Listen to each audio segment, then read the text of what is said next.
All, on behalf of the Institution of Veterinarians of Poultry Industry, the IVPI, into this conference hall for the much awaited annual scientific program of the IVPI.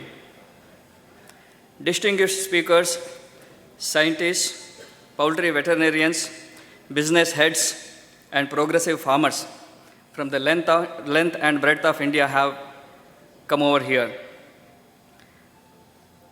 Honorable Member of the Parliament from Namakkal constituency, a progressive poultry farmer and an entrepreneur himself, and also the President of Tamil Nadu Poultry Farmers Association, Shri AKP Chinraj, also has very kindly graced this gathering with his presence.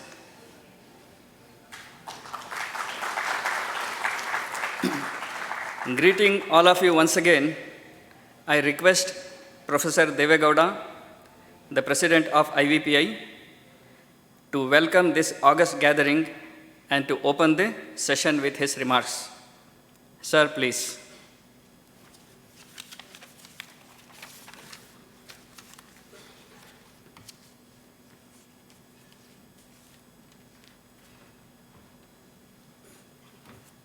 Thanks, Ravi. Yeah, great.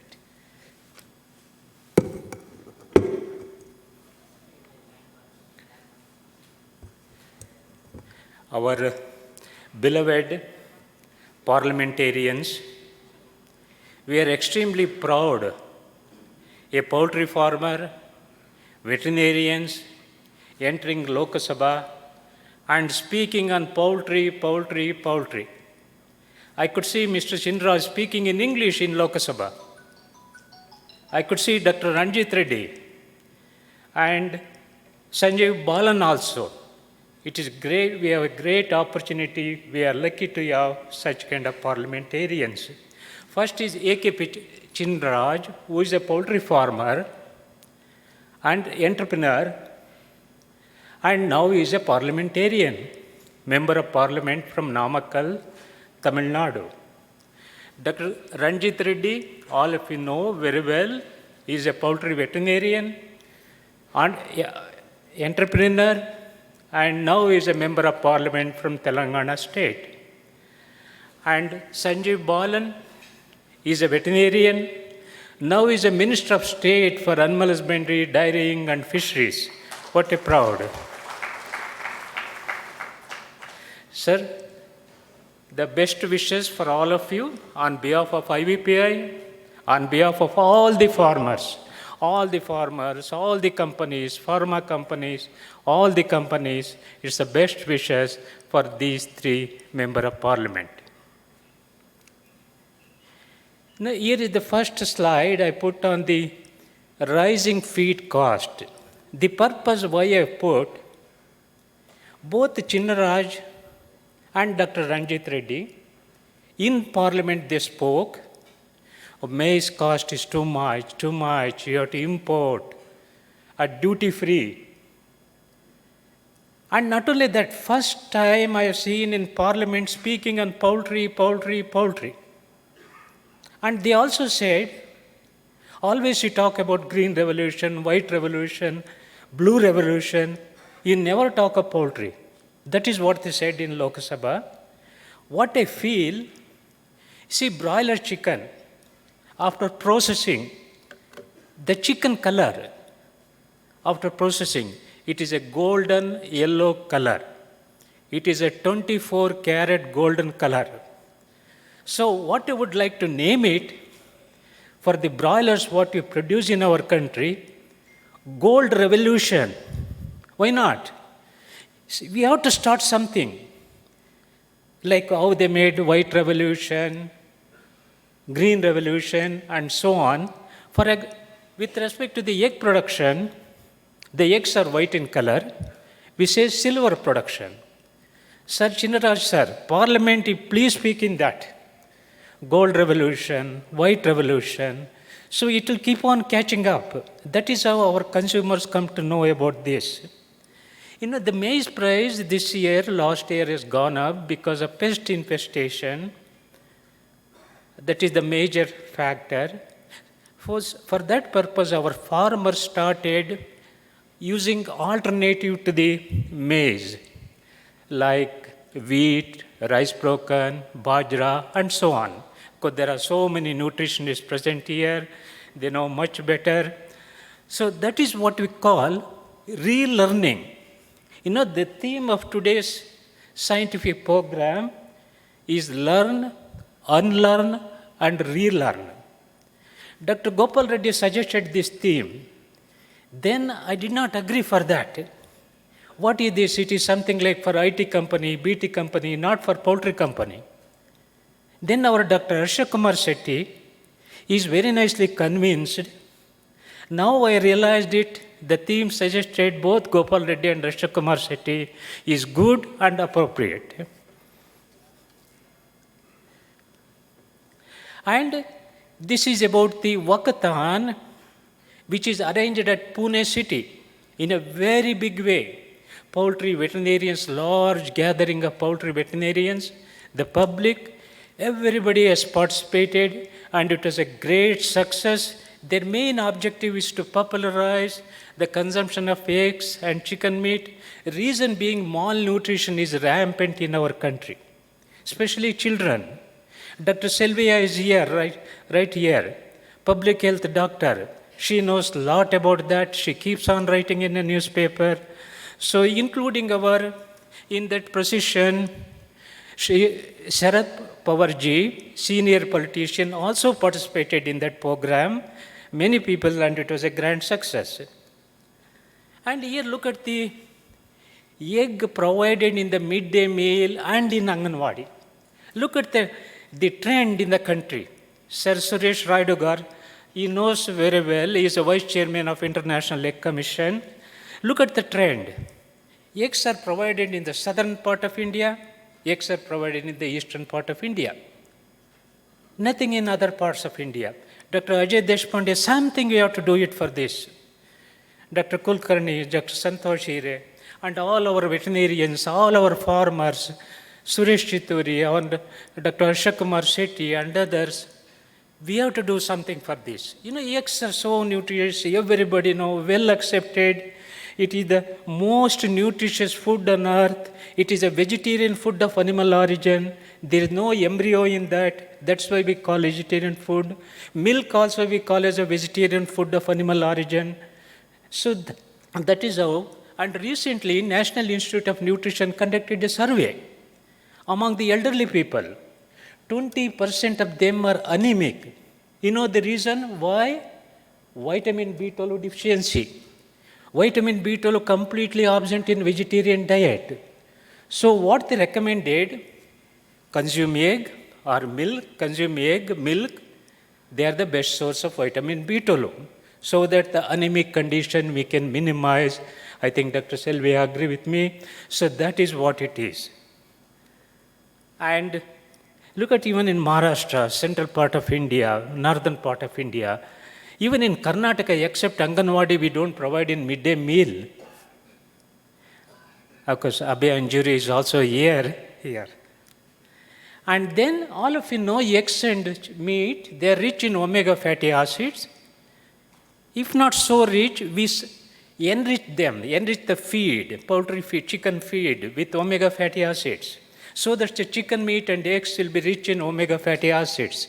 All of you know omega fatty acids play an important role in brain development, in heart development, and various other functions. So this, not only that, Ayurvedic chicken. What is this Ayurvedic chicken? If you ask our MCR Shetty sir, he says, you will include 2 kilograms of garlic in every ton of feed.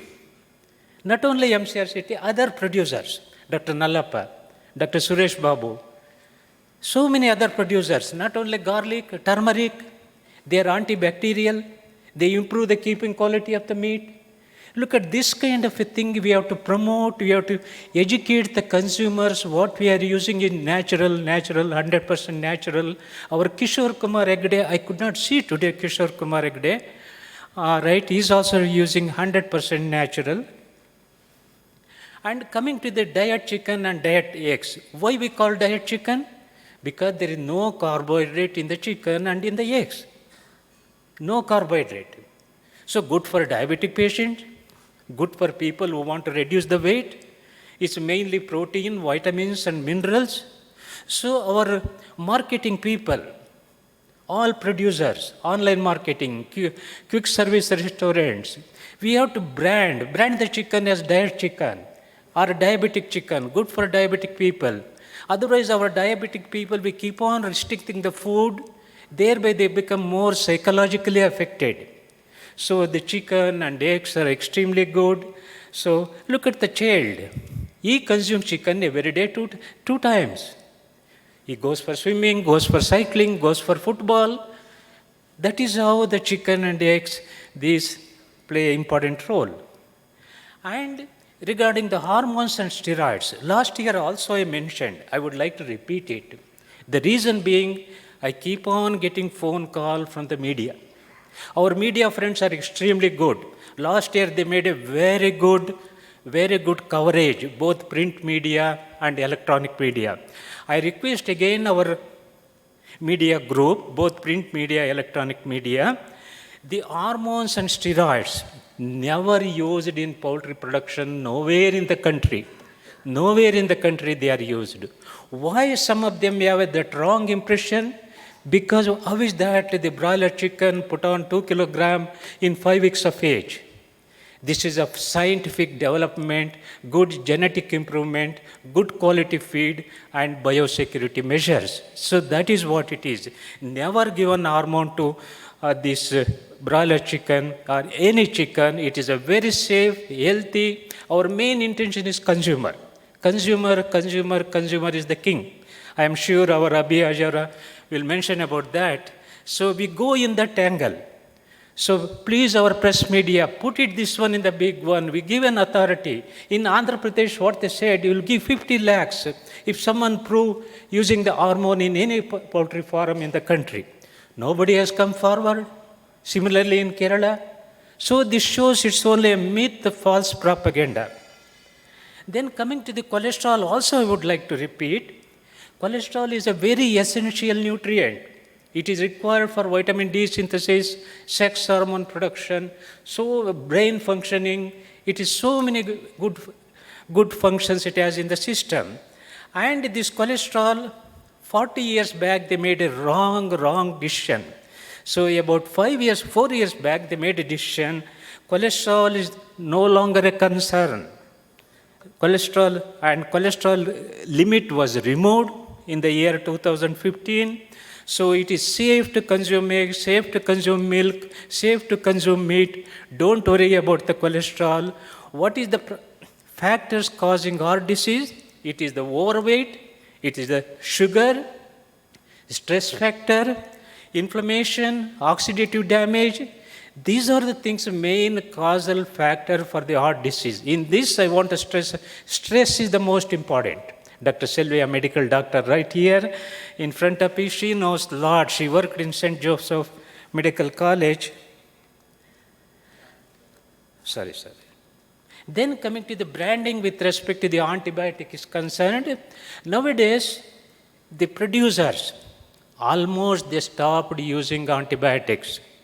There are some producers who never use antibiotics. They're completely natural solutions. So those producers can brand them as no antibiotic ever. They can brand it that way.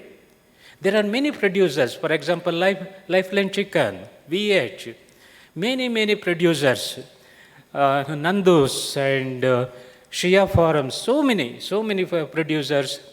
There are many who without antibiotics, and some of the producers, they use antibiotics only when there is a disease outbreak. Otherwise, they don't use. Even when there is a disease outbreak, they use antibiotics which is approved by the government of India under the veterinarian prescription. See, now the veterinarian prescription is a very essential. Government of India has made it more or less a mandatory. And we never use medically important antibiotics. We are equally concerned about antimicrobial resistance. Dr. Jennifer has come from University of England, somewhere in the audience. She is authority on AMR, resistance. So we poultry producers also, we take utmost care to not to use the antibiotics in poultry production so that to produce a safe meat and eggs. This one is a newspaper cutout from Pune newspaper. Here what it says, chicken slaughtering a banned in Pune corporation limit. Why? If we slaughter the chickens in the corporation limit, pollution, disease spreading, the meat may not be healthy. So this they have banned in Pune. Already Delhi also have banned slaughtering. I think our Harish Garvare sir knows about that. I am sure it will come in Bengaluru also. It will come in Mangalore. It will come in Hyderabad, all the cities. So the live market, wet market will go away because it is not healthy, it is not clean, and we are creating pollution. We don't want pollution. And finally, we go for processed chicken, which is healthy, clean, and that is how it will become more popular as the days go by. I am sure our Suresh Chituri also will touch upon that. Then coming to the almost last slide, land area. Look at, we have only 2.4% of land area in the global land. Look at the population, 16% of global population. What to do? We have to very efficiently use the natural resources. That is what our poultry farmers are doing a wonderful job. Look at, if you compare to the 1980, in the year 2018, our farmers using 40% less feed as compared to 1980. How? Because improved in feed efficiency. Improved in feed efficiency both in broilers and layers. And less water. Now they use the nipple system of water. Earlier channel, drum, so and so. And moreover, greenhouse gas emissions drastically reduced. Poultry is the least producer of greenhouse gas emission. Make it a point, make sure that poultry is the least producer of greenhouse gas emission. Including some of the vegetables, they produce more. Some fruits, vegetables, milk, they produce much more than the chicken and layer, birds meant for egg production. So thereby, our farmers are doing a wonderful job, minimizing the natural resources, that is, and also minimizing the emissions, greenhouse gas emissions. This is the last slide. All of us should commit, give more to the nature.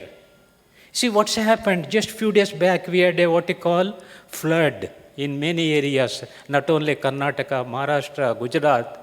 They say the flood, one is due to the greenhouse gas emission, other is due to some of the other factors. So we have to protect the nature. So it is our duty. All of poultry farmers, we have to make a what we call commitment to give it to the nature and not take from the nature. With this, and now I would like to welcome, that is about regarding the theme, I would like to welcome first the speakers. The first speaker is our Sri Suresh Chituri, well-known person. He is a managing director. Come, sir. He is a managing director of Srinivasa Forums, Hyderabad.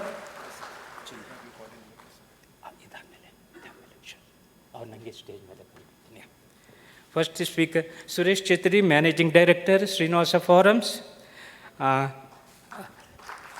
And he is also vice chairman of International Egg Commission.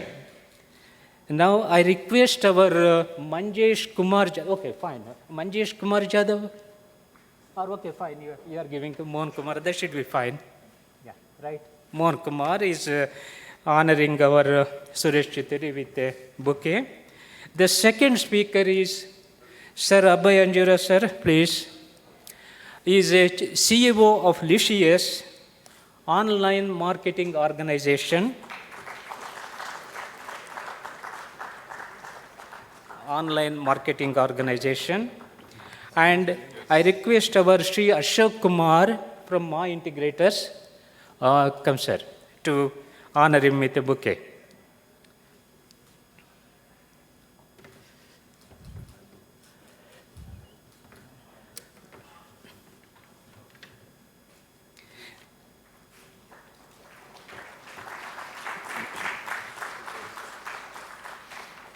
Our third speaker is Dr. Benoit Pellet.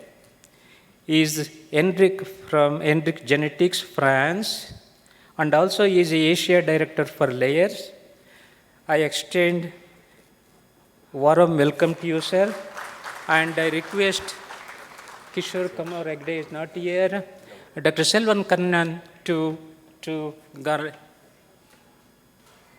honor him with a bouquet. Right.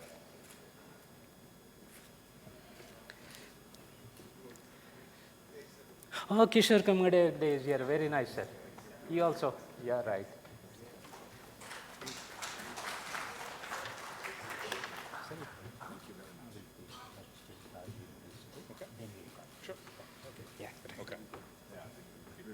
Then I extend welcome to our KPFBA President, Shri Akhilesh Babu. Akhilesh Babu.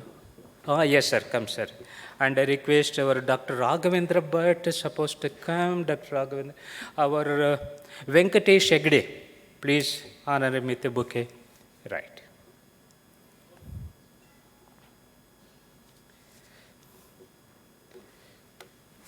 Alle ಕೊಟ್ಬಿಡಿ.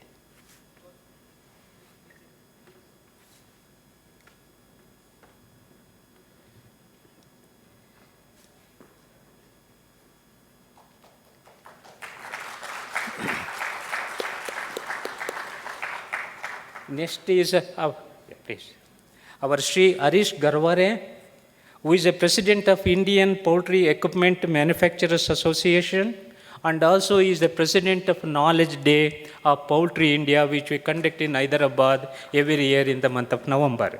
I request Sri M.C.R. Shetty, sir, please to honor him with a bouquet.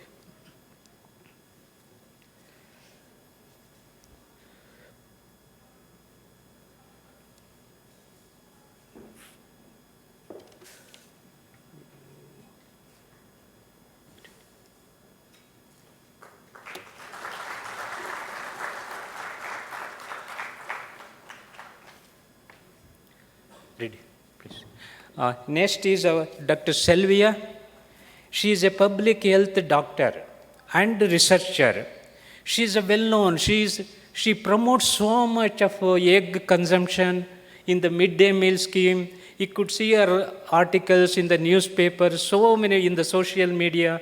She is doing a wonderful job, Dr. Selvia. Please come, Dr. Selvia. I request Dr. Yadunandan to honor with a bouquet. Very good worker. She is a silent worker. Very good worker. She made a lot of presentations in so many forums.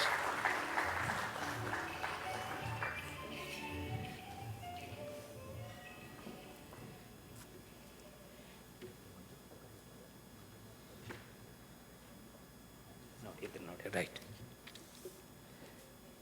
Then our Dr. Ajay Deshpande, who is the President of Vets in Poultry. He is the president. He has come from Pune.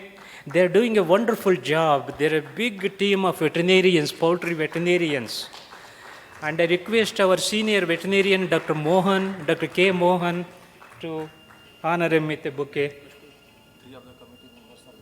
Oh, sure.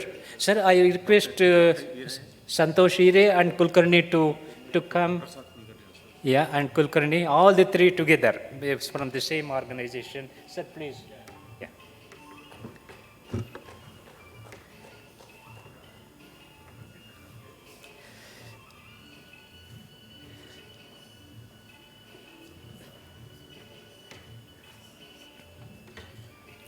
They're a team of veterinarians. They're doing a very good job. Yeah.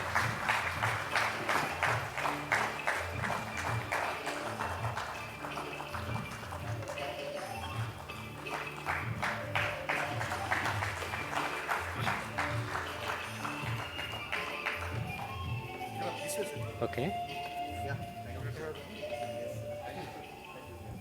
Now I would like to extend warm welcome to all the past presidents of KPFBA, like all the past presidents, all the members of KPFBA, the NACC chairman, Sri Sainath, Sri Prasad, Sri Satish, and all the layer farmers who have come from, including Tamil Nadu, Karnataka, Andhra Pradesh, Maharashtra, different parts of the country, and senior veterinarians Dr. K. Mohan, Dr.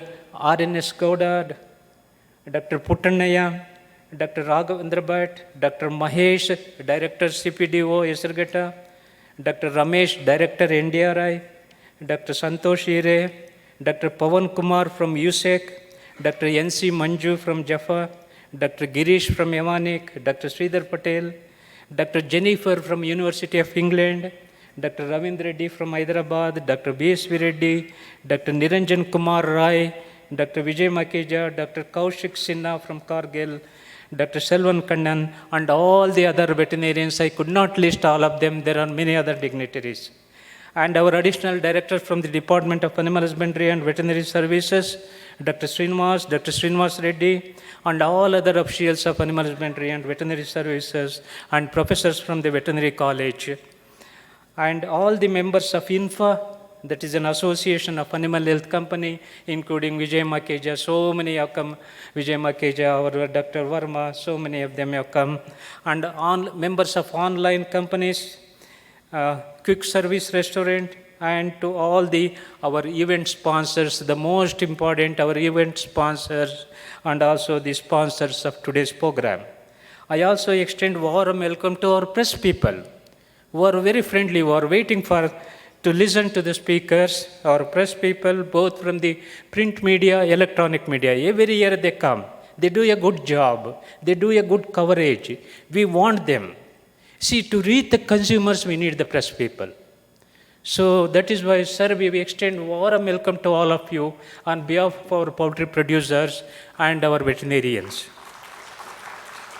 And poultry journalist, Mr. Nazir, Sri Nazir from Hyderabad, Sri Shankar, also from Hyderabad, and to all the IVPI members, especially our executive team. They have done a wonderful job to organize this event. It is our executive members who have done all the job. So wonderful job they have done, and to all the IVPI members and all the invitees and friends. Finally, I would like to invite our guest of honor today, Sri A.K.P. Chinnaraj. Sir, please come.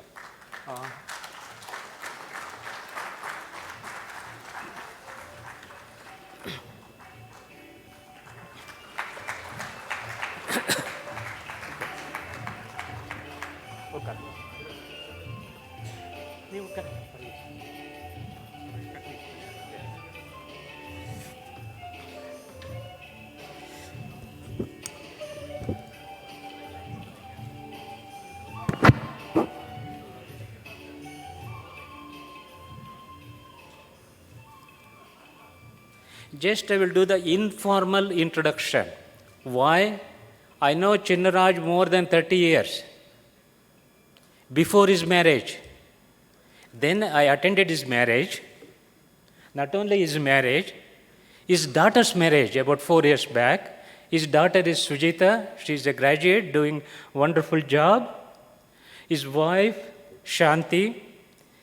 And then his son, Sugant, who is right here, who is marrying next month.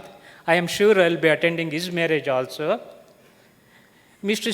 Sri Chinnaraj, he started with a very small layer farm and a small feed unit near Rasipuram, Namakkal district, in his own farm, with his father, brothers, everything, giant family.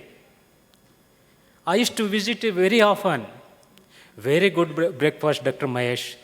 Idli, dosa, and chicken curry for breakfast. Imagine, Abhay Sanjay sir. Even for breakfast. So many times I had lunch and breakfast. And he went on growing with the layer operation, growing. He became very big in the layer operation. And became so popular in Tamil Nadu. Not only that, he diversified his business. He entered into the jewelry business. Imagine poultry farmer entering into the jewelry business. And he invited me to inaugurate the jewelry shop. Imagine a poultry professor inaugurating the jewelry shop. That shows how much close we are each other, yeah, how much regard he has. So that shows how it is. Not only that, then he went on diversifying further. He opened hotel, not one hotel, 2 hotels. Apart from that, a big Kalyana Mandap. You have to see his Kalyana Mandap, maybe the size of a football ground. Such a huge Kalyana Mandap he has constructed. Look at his small layer farmer to grow so much. That shows his dedication, sincerity, hard work, and all those things. Not only that, he had become so popular in Namakkal district in Tamil Nadu. He became a president of Tamil Nadu Poultry Farmers Association. They have elected him as a Tamil Nadu Poultry Farmers Association, and he is a president for so many years continuously. Not only that, further, looking his popularity throughout the state, the DMK party, they have selected him for the member of parliament from the Namakkal constituency, and he won that election with a big margin. He won that election with a big margin, and now he is there to fight our cause in the parliament, cause of the poultry, and so on. With this, with great achievement, our poultry farmers, our veterinarians, all the participants assembled here, we would like to felicitate Sri Chindaraj. I request Dr. Nagbhushan to come on the stage. And please, right? And right. Shri Harish Garware, please come. He also please, Dr. Harish Garware, and Dr. Mahesh, please. Dr. Selvia, I think we need, yeah, because you support so much. Yeah.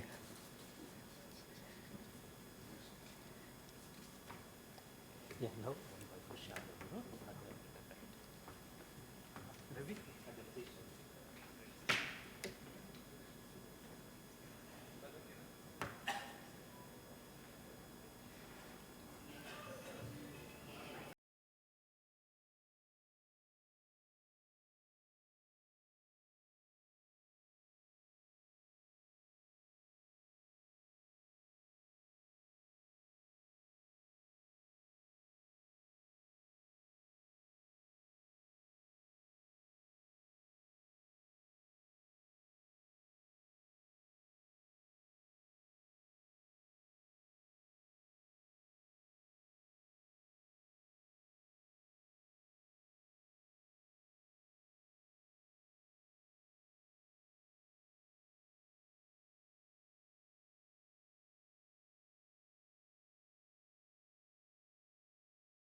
Thank you, thank you. Now I request A.K.P. Chindaraj to speak about 6-7 minutes. Yeah, right, sir.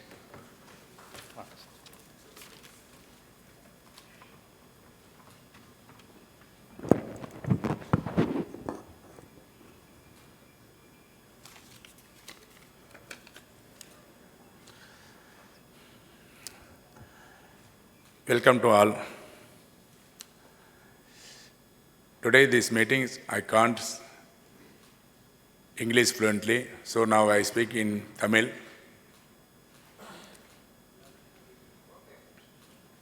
No problem?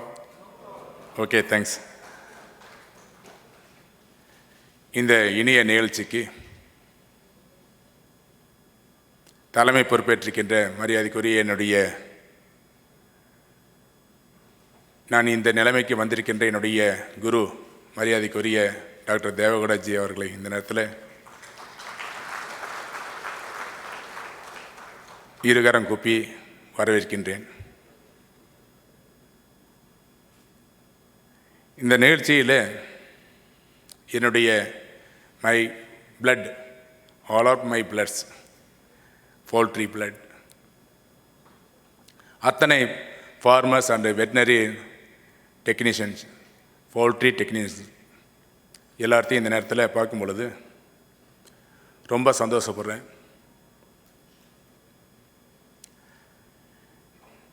இந்தியாவில் பொறுத்த வரைக்கும் 543 parliament மெம்பரில் நானும் ரஞ்சித் ரெட்டி 2 பேரும் poultry farmers and breeder farmers.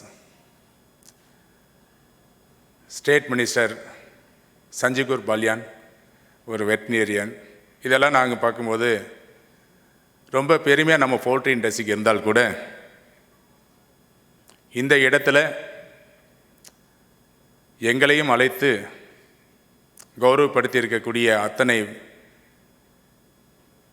வெட்டினரியன்ஸுங்க இந்த நேரத்தில் என்னுடைய நன்றியை தெரிவித்துக் கொள்கின்றேன். இந்த தேர்தலில் நான் இந்த நிற்கும் பொழுதே தேர்தலில் ஒரு ஆக்சிடெண்ட் தான். இது நான் விருப்பப்பட்டு இந்த தேர்தலில் நிற்கலை.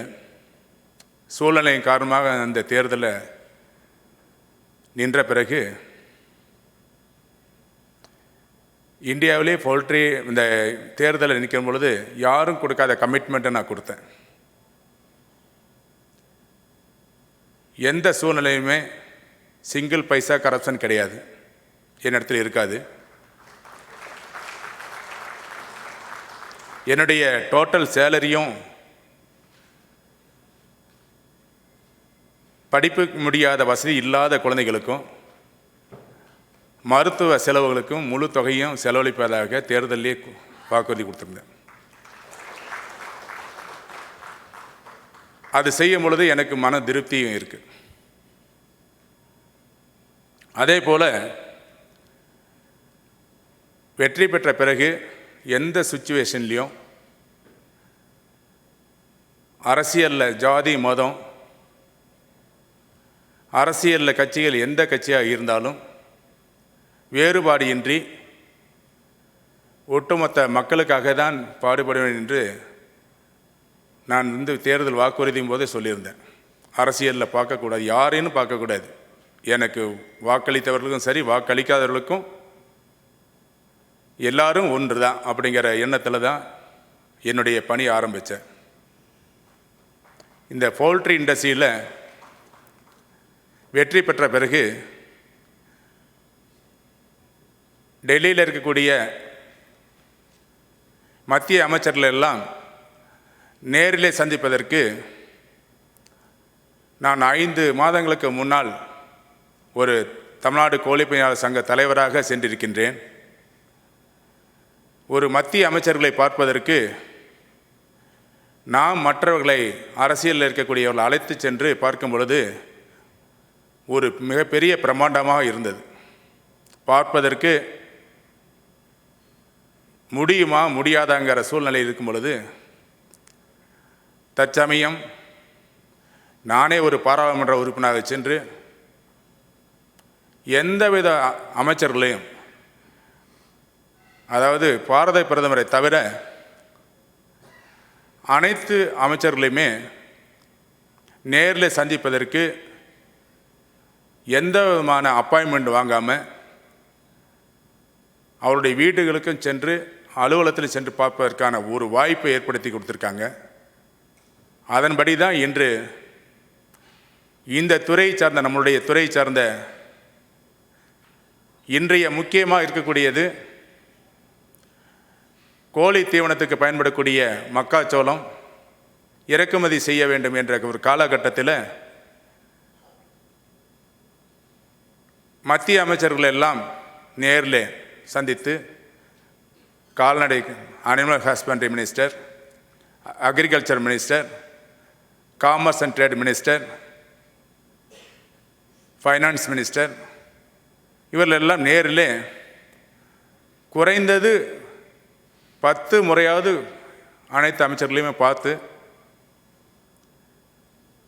ஒரு முறை இந்தியாவுடைய பிரதமர் மரியாதைக்குரிய மாண்புமிகு நரேந்திர மோடி அவர்களை சந்திப்பதற்காக இந்த தொழிலை காப்பாற்ற வேண்டும் என்று அவர்களுக்கு ஒரு நேரில் சந்திப்பதற்காக ஒரு அப்பாயின்மெண்ட் கேட்டிருந்தேன். நான் திங்கட்கிழமை அந்த நாளுக்கு சொல்லும் பொழுது திங்கட்கிழமை மதியம் அவர்களை நேரில் சந்தித்து பிரைவேட் செக்ரட்டரியிடம் இந்த கோழிப்பண்ணையுடைய பிரச்சனை பேசுவதற்காக கடிதம் கொடுத்திருந்தேன். அந்த கடிதத்திற்கு பதில் செவ்வாய்க்கிழமையே பிரதமர் அதை சார்ந்திருக்கக்கூடிய அமைச்சரிடம் ஃபோனிலே சொல்லி இந்த கோழிப்பண்ணை தொழிலில் இருக்கக்கூடிய பிரச்சனையை உடனடியாக தீர்க்க வேண்டும் என்று அவர் கூறியிருக்கின்றார்.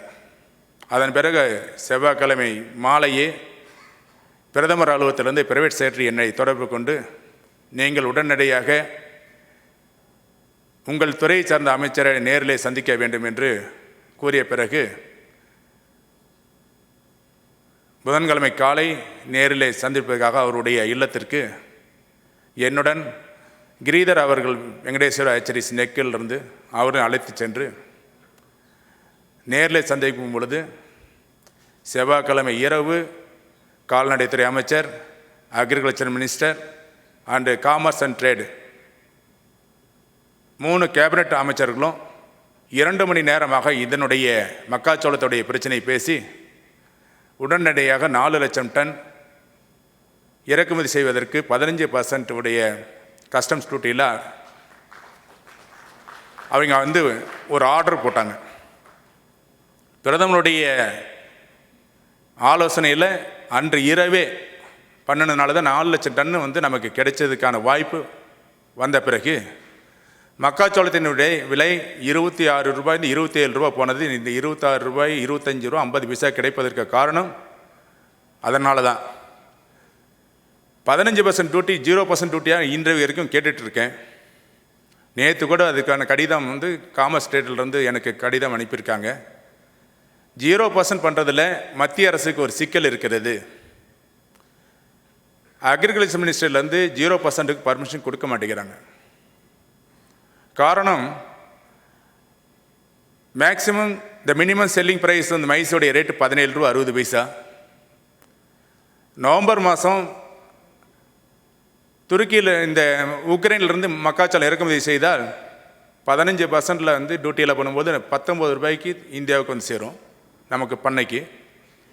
0% பண்ணால் 15 ரூபா 50 பைசா வரும்போது எம்எஸ்பி ரேட்டை விட குறைவாக கிடைக்கிறதுனால 2019 2020க்கு கொடுத்திருக்கின்ற அந்த 4 லட்சம் டன்னுடைய ஆர்டர் 15% தான் முடியும், 0%க்கு முடியாதுங்கிறது அவங்க தெளிவாக சொல்லியிருக்காங்க. ஏன்னா அக்ரிகல்ச்சர் மினிஸ்டரில் எம்எஸ்பி ரேட்டை விட குறைவாக விற்பதற்கு அரசாங்கம் தயாராக இல்லை.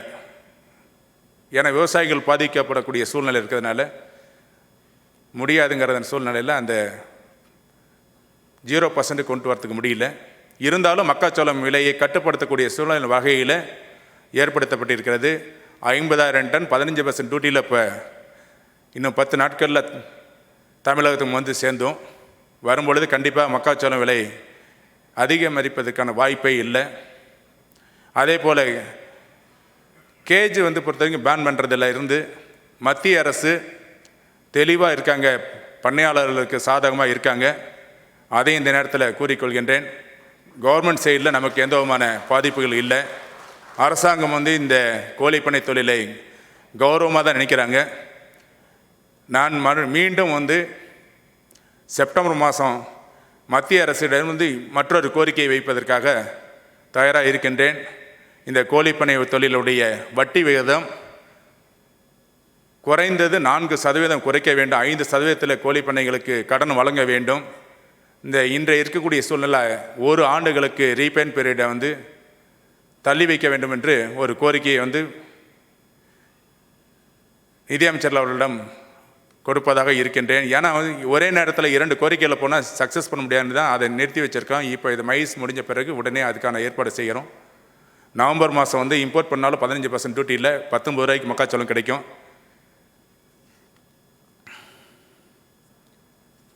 அதே சமயத்தில் இன்றைய சூழ்நிலையில் கோழி பண்ணை வந்து முட்டை கோழியாக இருந்த கமர்ஷியல் லேயராக இருந்தாலும் சரி, பிராய்லராக இருந்தாலும் உற்பத்தியை கட்டுப்படுத்த வேண்டிய சூழ்நிலை கண்டிப்பாக வேண்டும். உற்பத்தியை கட்டுப்படுத்தாத பட்சத்தில் நமக்கு விலை கிடைக்காது. ஏற்றுமதி வந்து முட்டைக்கான ஏற்றுமதி மிகவும் சிரமமான இருக்கக்கூடிய சூழ்நிலையில் இந்த முட்டை ஏற்றுமதியை குறைவாக இருக்கக்கூடிய சூழ்நிலையில் நாம் பண்ணையுடைய உற்பத்தியை கட்டுப்படுத்த வேண்டும் என்ற நேரத்தில் வேண்டி கேட்டுக்கொண்டு இந்த கூட்டத்தை மிகவும் சிறப்பாக ஏற்படுத்தி கொடுத்த இந்த வெட்டினரியின் உடைய அசோசியேஷனுடைய அனைத்து பொறுப்பாளர்களுக்கும், இந்த தலைவர் அவர்களுக்கும், இங்கே வந்திருக்கின்ற அனைத்து பண்ணையாளர்களுக்கும் இந்த நேரத்தில் இருகரங்குப்பி நன்றி தெரிவித்துக்கொண்டு விடைபெற நன்றி, வணக்கம்.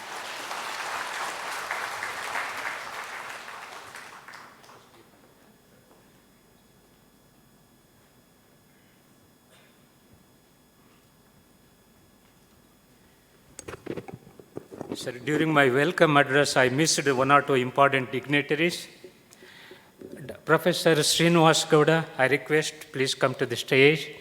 Dr. B.C. Ramakrishna, senior veterinarian.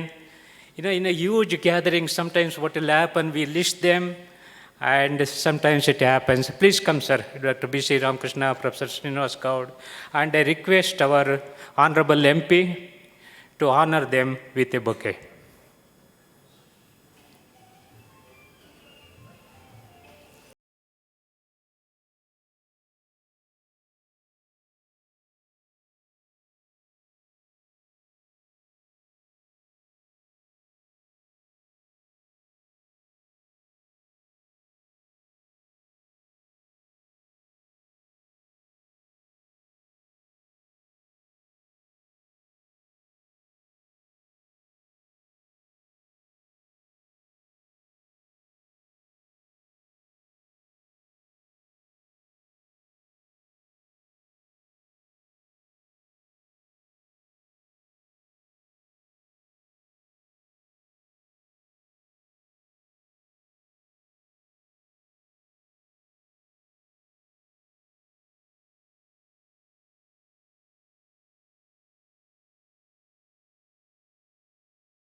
Thank you very much, Honorable Chinras sir, for your kind presence and valuable presentation.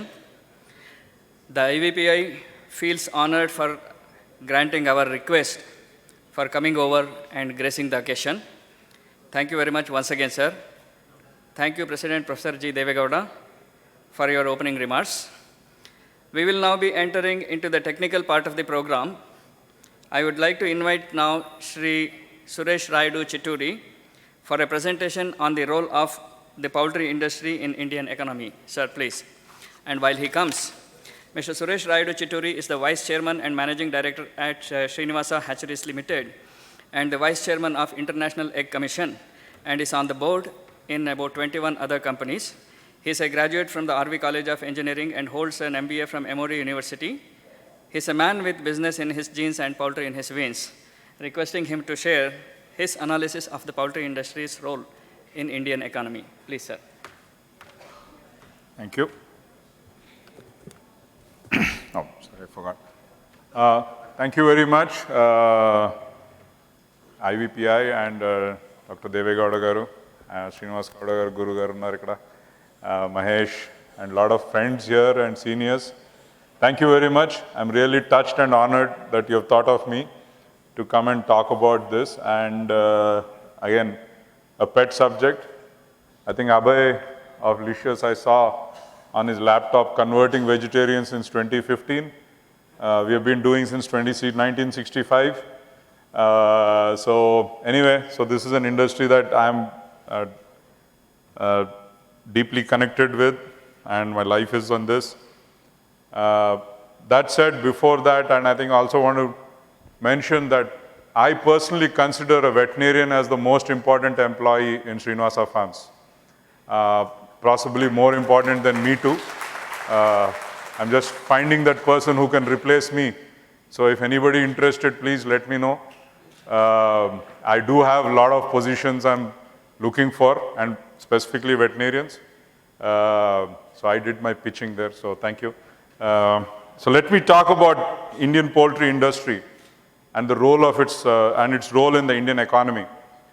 More and more, I'm convinced, and I think Dr. Devegowda spoke about some points. More and more, I'm convinced poultry is very, very important for us, especially in India. So during the last IEC in Kyoto, the Chinese made a very interesting observation. They said, look at our egg consumption and then look at our medals in Olympics. Which was, I mean, even the Japanese guys were offline saying, yeah, please correlate our egg consumption and our medals in Olympics. And I think it's something I need to work on, and I think it's something worthwhile for all of us. So, pre-1960, I think it was completely backyard. Funnily, if you go back, and I think, correct me sir if I'm wrong, I think the whole chicken industry is based on an Indian chicken. I was going back, and I think there are only two kinds of chicken, if you go back like 30, 40,000 years back, and India was essentially the source for most of the chickens in the world, and of course they're mutated and like dogs, right? I mean, if you go back, there were not that many kinds of dogs. But then we didn't have much of an industry till 60s. I think hybrid population started in 61 with some of the leading breeds of the time coming. Now, we are now the second largest egg producer by numbers. By weight, we are still 3, so we've got a little bit of gap.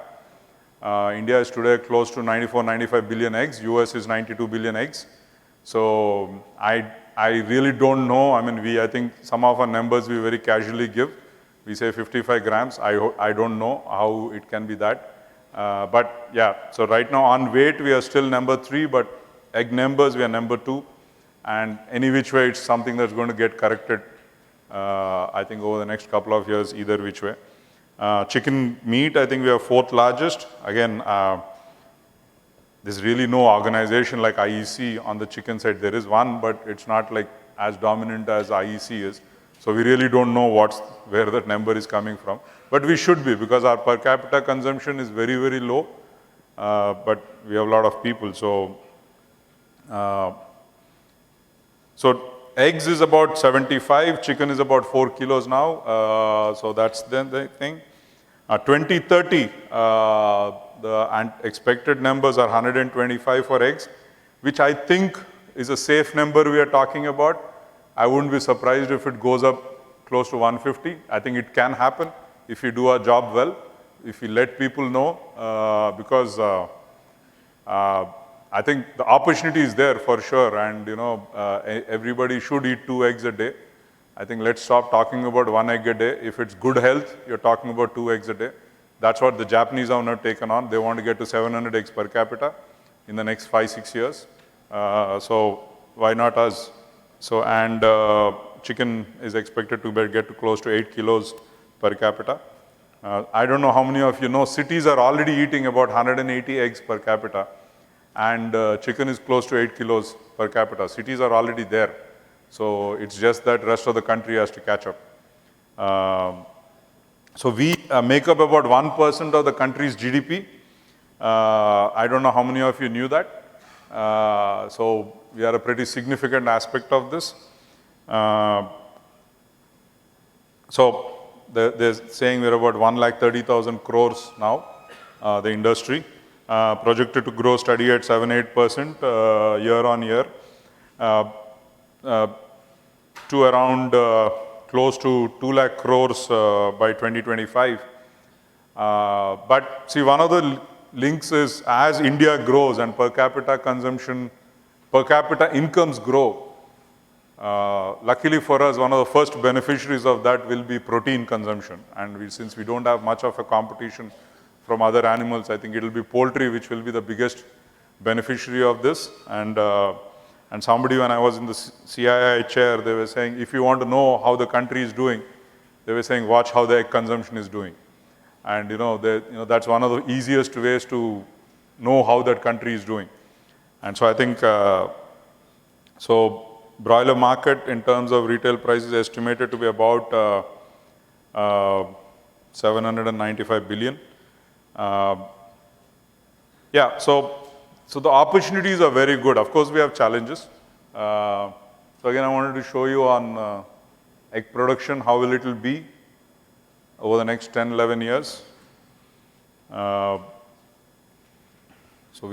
This is how it should go. China is close to 1.3 billion eggs a day. So we are not catching China anytime soon. China is bigger than India, US, Europe in 27, and Japan put together. And believe me, I think by 2040, India will get close to that. I don't know if we'll cross, because the Chinese don't seem to be stop eating. They're still eating, even at 300 eggs per capita.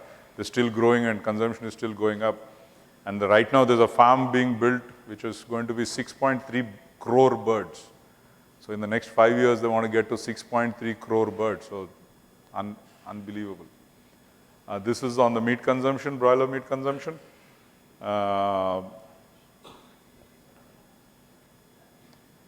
This is something I wanted to, I think again, Dr. Devegowda was talking about environmental impact. If you see,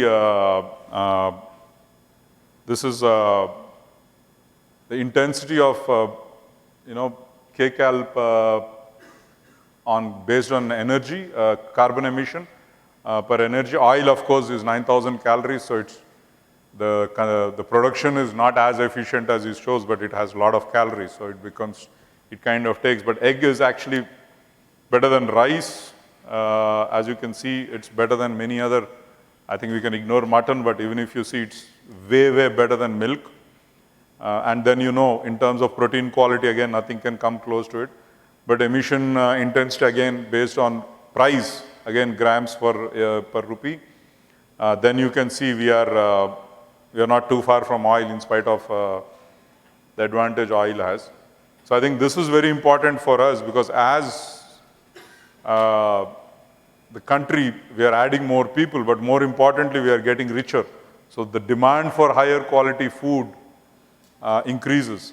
And that is where I think egg and chicken become very important, because for sure we cannot follow what the West did or even China did, because that will be a disaster if you go on consuming resources like how the West and Chinese do. So that's where I think for the future of our country's health, egg and chicken are very, very important.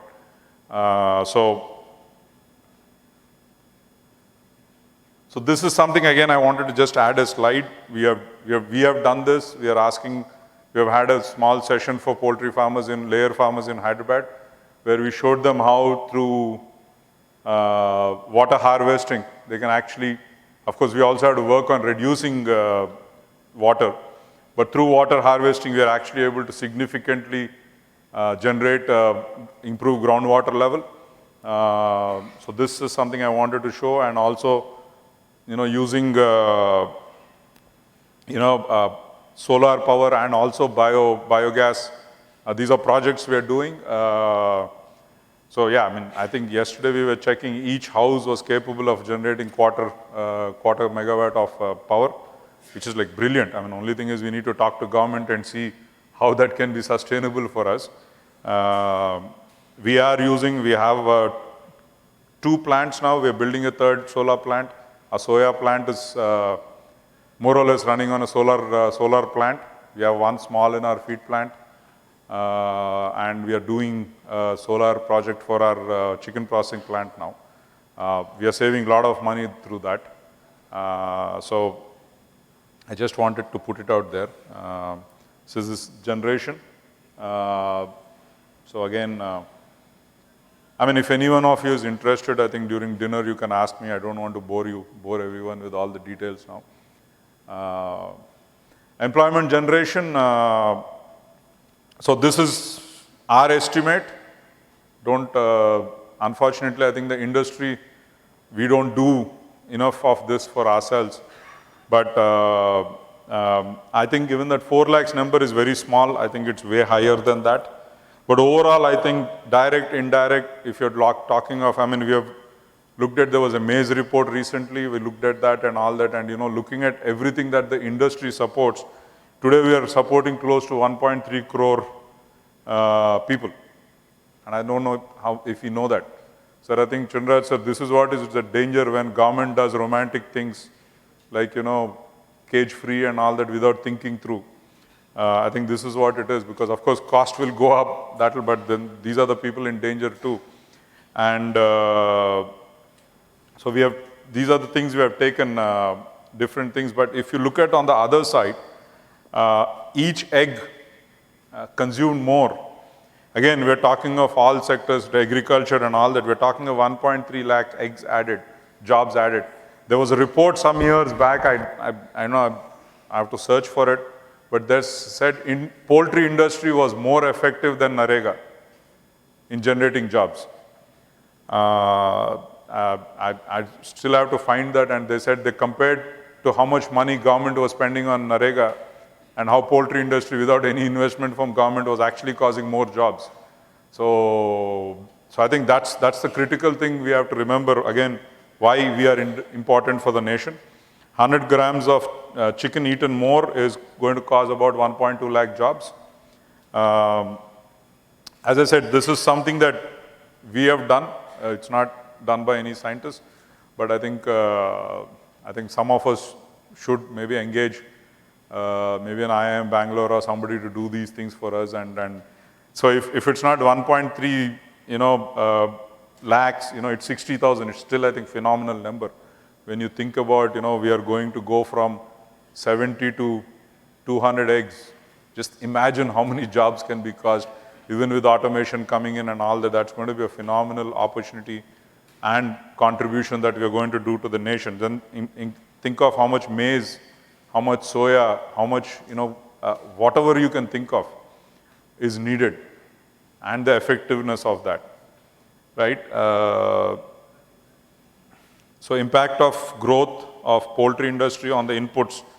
So we said maize, today, 2019, we are consuming about 6.8 million metric tons.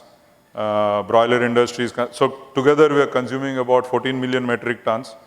2025, we need close to, I think maize itself needs to go up. Just imagine how much it needs to go up by.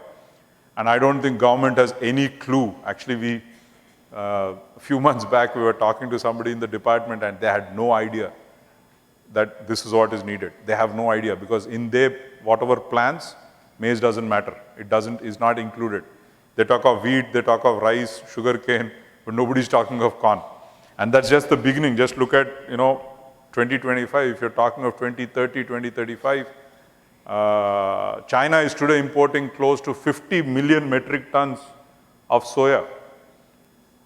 And we are going to get there. So in next 20 years, or how do we help our farmers grow more? Or do we allow, and I don't know if you know, while China is much, much bigger than India, they have 40% less arable land than India does. So they have a problem, which we don't have, but we have to improve our productivity. So I was checking, the Argentinians are producing about 3 metric tons of soya per acre. We are 700 kgs. So just imagine, the opportunity there, how much, like we say, right, sir, Srinivas Gowda, country chicken versus, the hybrid chicken. It doesn't eat that much more for that eggs it lays. It doesn't eat 5 times more, right? That's how it is for corn, soya, everything. So I think overcoming, I think that government has to think through, sir. They can't be just, they have to have a game plan, and they just can't go, okay, we will not allow imports and all that without looking at alternatives for us. So I think that's where we will, of course, need your support. I think we are lucky that we have two 2 people on our side, and actually I think you more, because you understand the layer business and you've been part of this for a long time. So we definitely are counting on your support and you making noise in Delhi about this. So improvement of hybrid and for sure I think Dr. Devegowda and all that, we need to start having a conversation on genetically modified crops. It's foolishness according to me, but that's just one opinion. I'm not saying. The Americans and the Europeans and the Brazilians have been eating genetically modified crops for, if I'm not wrong, 20-25 years. And I don't know anybody has grown a second head. It's not happened. It's absolutely safe.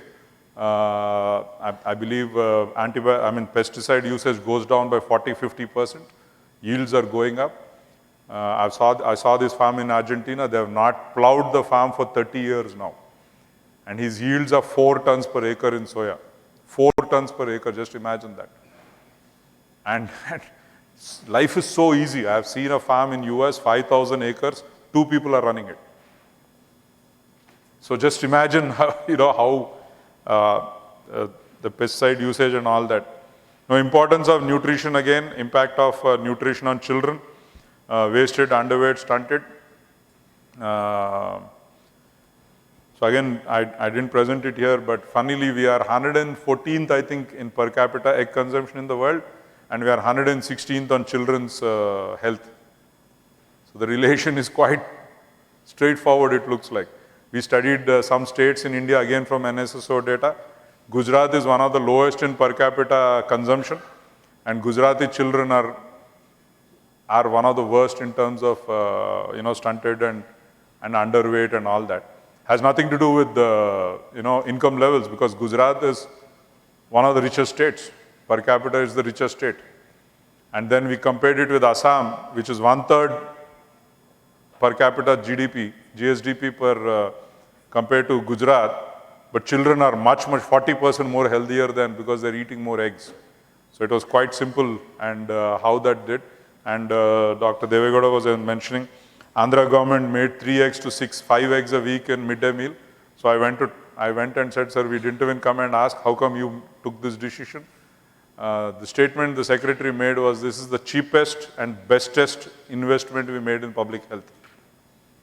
This is the cheapest and bestest, they said children's attendance has gone up, children's marks have gone up, their attention has gone up, behavior has improved dramatically. What do you mean behavior? They said, we don't know why. But children who are not attentive, not listening, not doing that, all of them, suddenly a year of eating eggs, they've completely altered in a year. So they said, then it's foolishness. It's only a few more crores, then we will give 5 eggs a week. So that's there. So, even, I don't know, the whole Bihar thing, that children died a few months back. If those children were eating 3 eggs a week, I can guarantee you there would have been no issue there. And that's the issue now. That's the opportunity for us. It's a business opportunity, but more importantly, I think it's a national need. So I think that's the critical thing here. So I just wanted to talk about what are some of the things that are happening. There are 42 mega food parks being set up. We are Srinivasa, we are setting up one in Andhra. We are going to do chicken processing, egg processing, and further development of ready to cook, ready to eat products, and others also. So 36 of them are approved. Again, these are some of the statistics. Cold chain value addition, and so there again, government is incentivizing them a lot to set these up. Again, setting up modernization of abattoirs, again, mostly for government abattoirs, but others also. I think here the problem is, us from the industry have never gone and done a good enough job of talking to the government on this, and that's something we are only discovering. Personally, for myself, I've only been discovering that for the last year and a half. So we are going and doing that. They're responding very well. I have to say, agriculture all the ministers before, they would say, poultry is a very small part of my portfolio. And they didn't care, because poultry depended very little on this thing. So I remember one minister, he said, I have 5 minutes for you. I think Giri was there with us. Giri somehow always has a good time with the ministers, but when we go, they give only 2 minutes.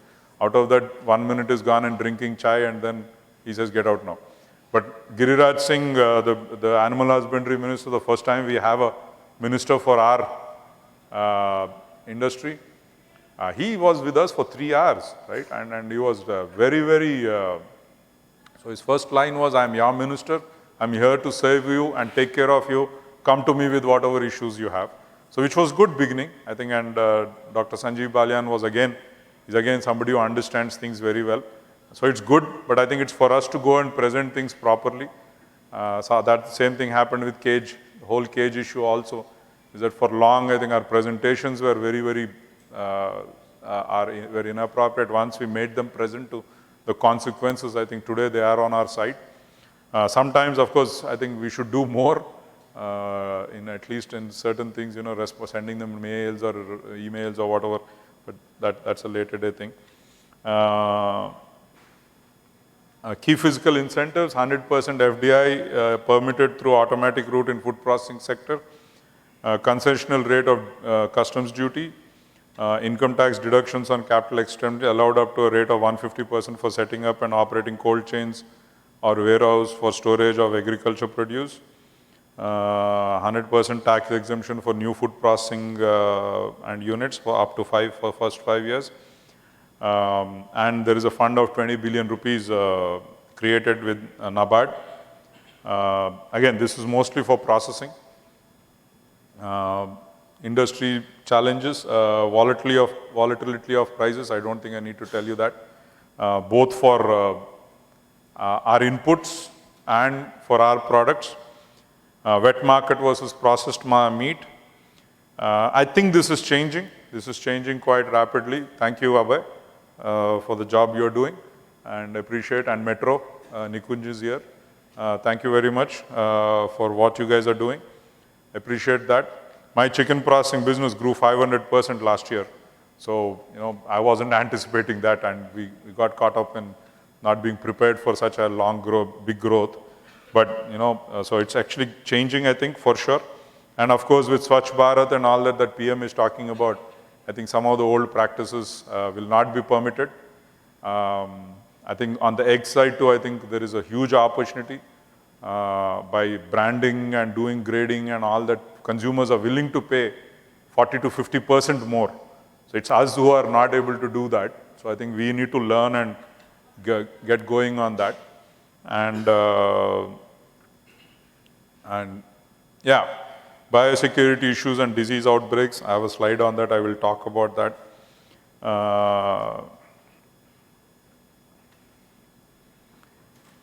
Toxins in feed, chemicals, and strategic imperatives for poultry is reducing cost of production. I think we need to focus on producing more with less. I think that we have to push ourselves. We have to change. I think open houses time is finished. I think we have to start going for controlled houses.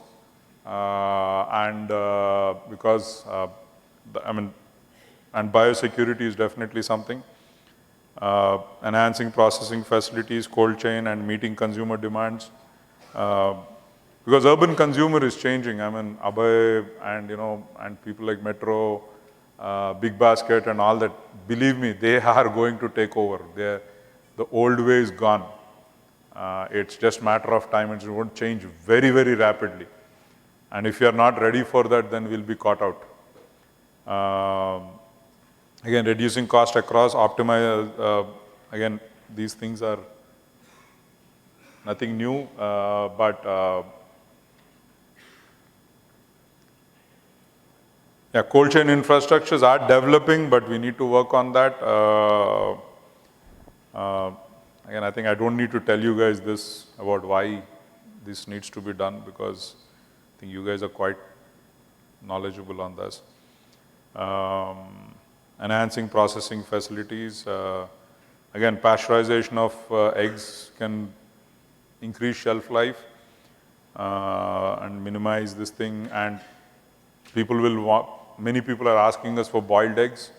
They don't want raw eggs. I think processed, I think, Beno, in France, you're not supposed to sell, I think, almost, if you want to buy raw eggs in a restaurant, you need to take a special license. You can only buy processed product in most of Europe. And that's going to come. It's a matter of time.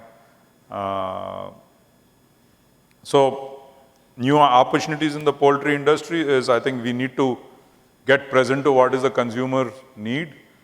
In this age of WhatsApp and Twitter and all that, please understand there's a lot of fake stuff going on.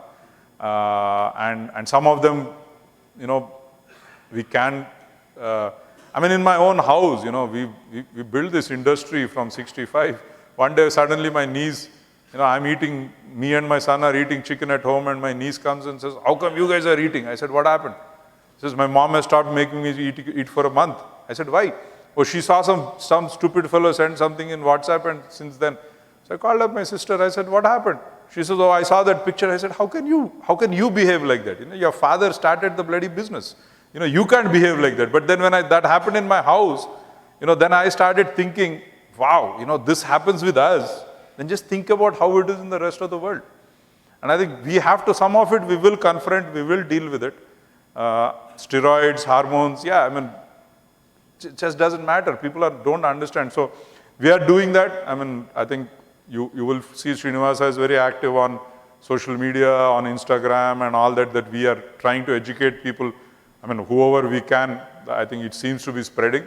But I think overall, we all need to be present. And when we talk to media and all that, and we have to be present to that. But then there is also great opportunity, phenomenal opportunity.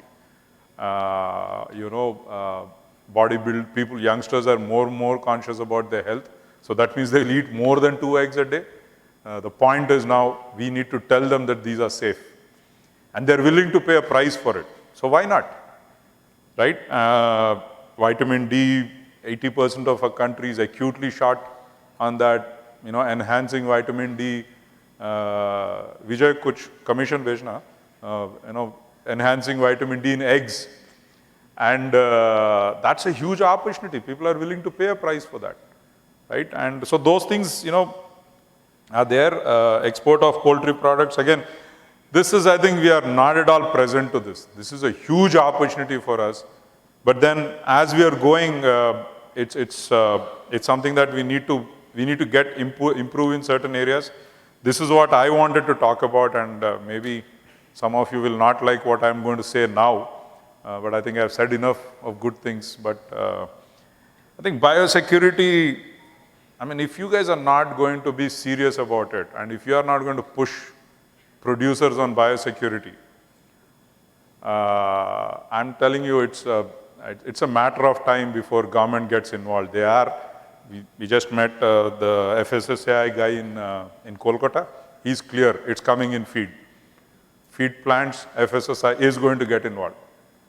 We can take a hike on that. We can do whatever we want. It's happening. But it's going to come into other places if we are not going to regulate ourselves. There's so much we are losing. So much we are losing. Simple things we are not willing to do. There's no cost in it. It's actually it's extremely profitable to have good biosecurity. Believe me. Believe me, it's so profitable to have good biosecurity. In our breed, with our new breeder farms, since our new partnership, and we have started doing something, we are receiving results we have never seen. Simple, nothing. Our medication cost has gone down 60 rupees per parent, right? And then it's really, it's a great business practice. And if you're not, and I think especially veterinarians, I'm saying you please have to get serious about this. And antibiotics and AMR, again, I think Giri can tell the minister was very nice with us with every topic. Right? Harish, you were there that day? He was so nice. Everything he listened. At antibiotic, we said something and he flared up. He said, what, you don't think of, you're only you selfish fellows, you do not worry about the nation, you do not think about the country. And he went off on that, both the ministers, where they became so serious about us. And I heard now the Prime Minister has directly constituted a body to deal with this. And they're going to get serious on this. And I think we have to, we have to get serious on this.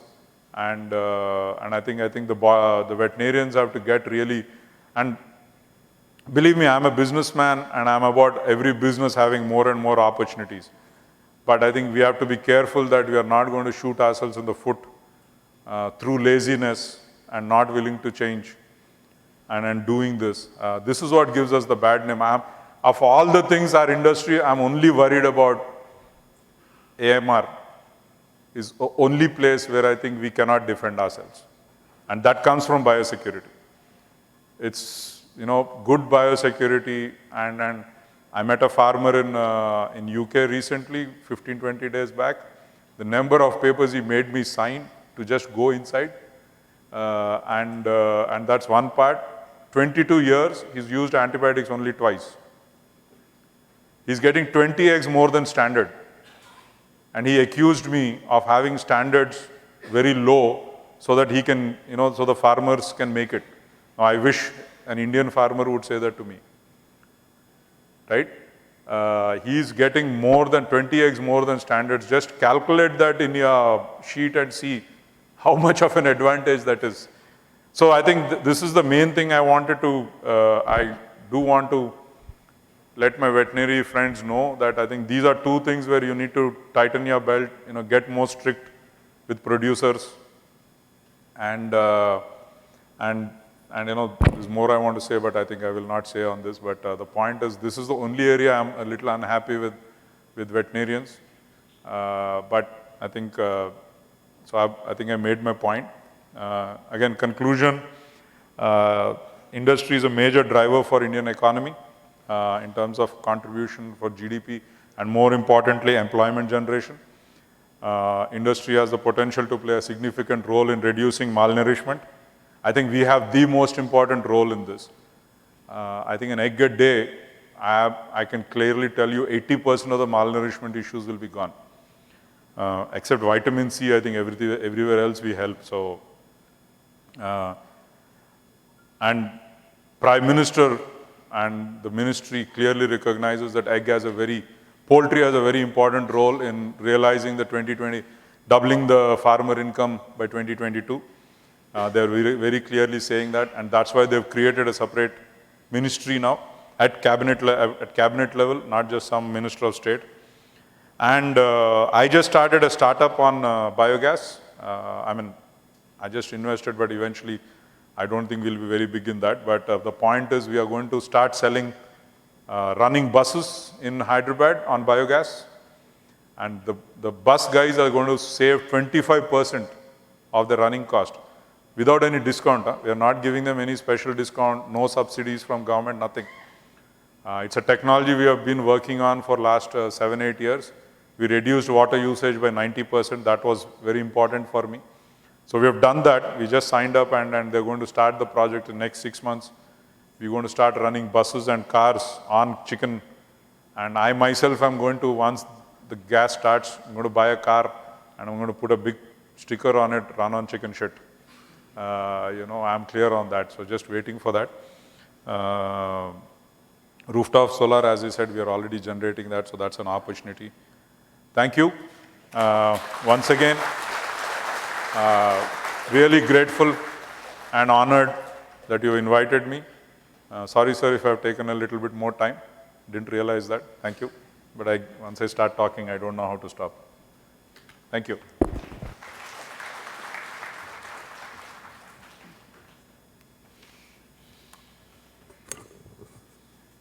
Thank you very much, Suresh sir, for a very concise presentation. I now request Dr. P.S. Mahesh, Director, CPDU, to honor Shri Suresh Raidu Chitturi with the IVPI memento.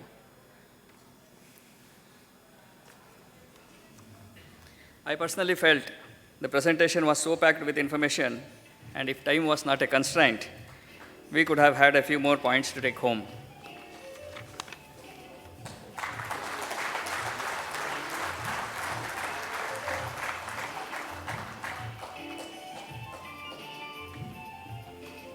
Thank you very much.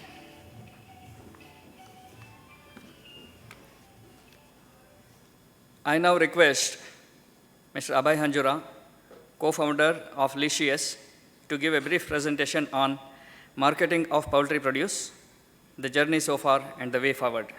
And while he comes on dais, Mr. Abhay Hanjura is the co-founder at Licious, one of the most disruptive consumer brands of India. He's a BSc Biotechnology graduate, means he's from the same field, life sciences, with an additional degree in management. Chef by passion, with an indomitable taste for food as well as for success. An ardent good food lover, he is the winner of MasterChef's India CEO's chapter. Why is he so successful? Because good food is the way to a man's heart. Requesting him to provide us with some food for thought. Thank you. Thank you. Thank you for that fun introduction. Looks like that I'm the odd man out here. I have my collar up, I have long hair, I have a beard, and I'm not in a blazer. So that does make me feel a little out of place, but I think that's what challenger brands are like. They don't try to fit in. They try to break convention. I'm amongst achievers, veterans, and very senior folks, folks like Suresh who've been doing this for generations. So for me to have an opportunity to be here and share a snippet of our story with you, I'm thankful to Dr. Mahesh and Dr. Devegowda. Thanks for having me here. Thank you for giving me this opportunity. I'm truly humbled. For those of you who don't know Licious, may I request Yadu to just, So Licious is India's first direct-to-consumer food brand. This is our website. While it loads, some of you would wonder, why and what is a food brand doing online. And honestly, believe me, when we started, I and Vivek, we didn't know if we're going to be an online brand or an offline brand. I think the channel strategy was not in our mind. What was clear in our mind was that we have to take a wonderful product experience to the consumer. And at that point in time, we're 3.5 years old now, 4 years old now. At that point in time, we realized that the cold chain situation at the last mile was extremely sad in India. And also, meat does not enjoy the privileges that doodh, dahi, paneer and sabzi enjoy in India. Indians are dogmatic when it comes to accepting their meat-eating selves. So they also extend that everywhere in their lives. Meat is relegated to a dingy corner in a hypermarket, in a refrigerator that never works.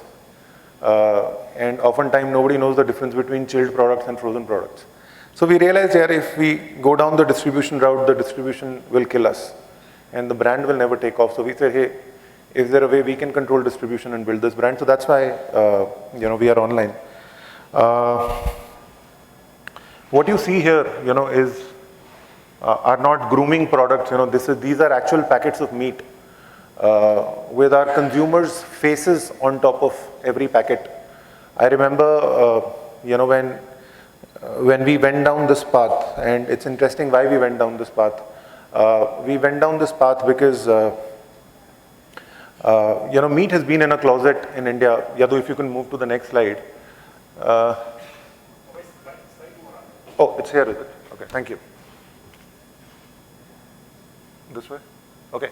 So this is our aspiration, We aspire to build Licious such that it is for meat what Amul is for dairy in India today.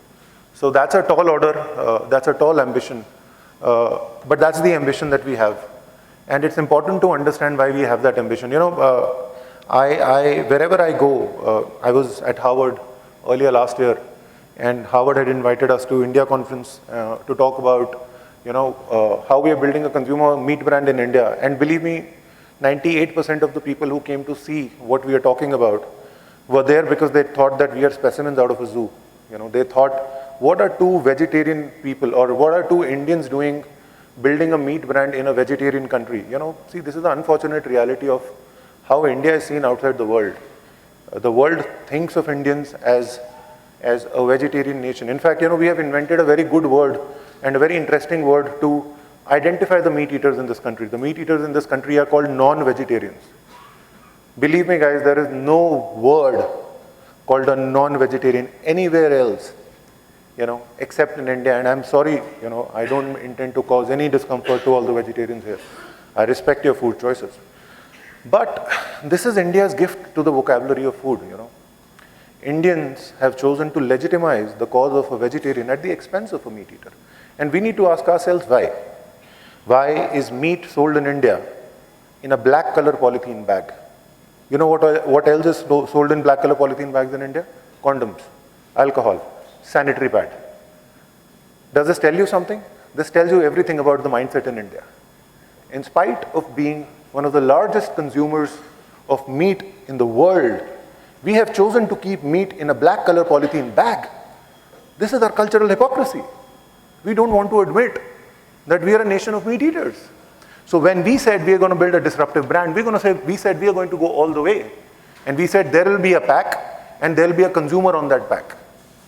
Right? So this is coming from, from a mindset. See, if in India, if we have to build a brand that we have to build, it is not selling something to the consumer. That is first attacking this defensive mindset. So I think that's the genesis. That's the genesis of how Licious looks at this category. And honestly, this aspiration that we have, wherein we really want to build, this category,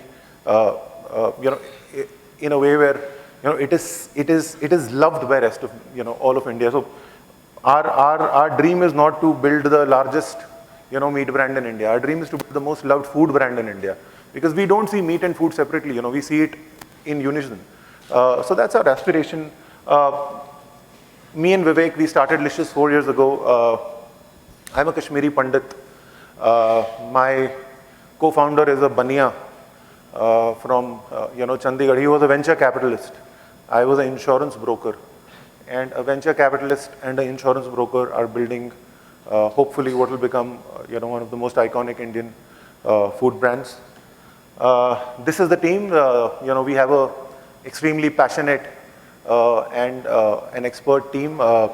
We have, obviously, an insurance broker and a venture capitalist did not know how to build a meat brand, so we got the right set of folks. And this is also interesting because, I remember when we started Licious,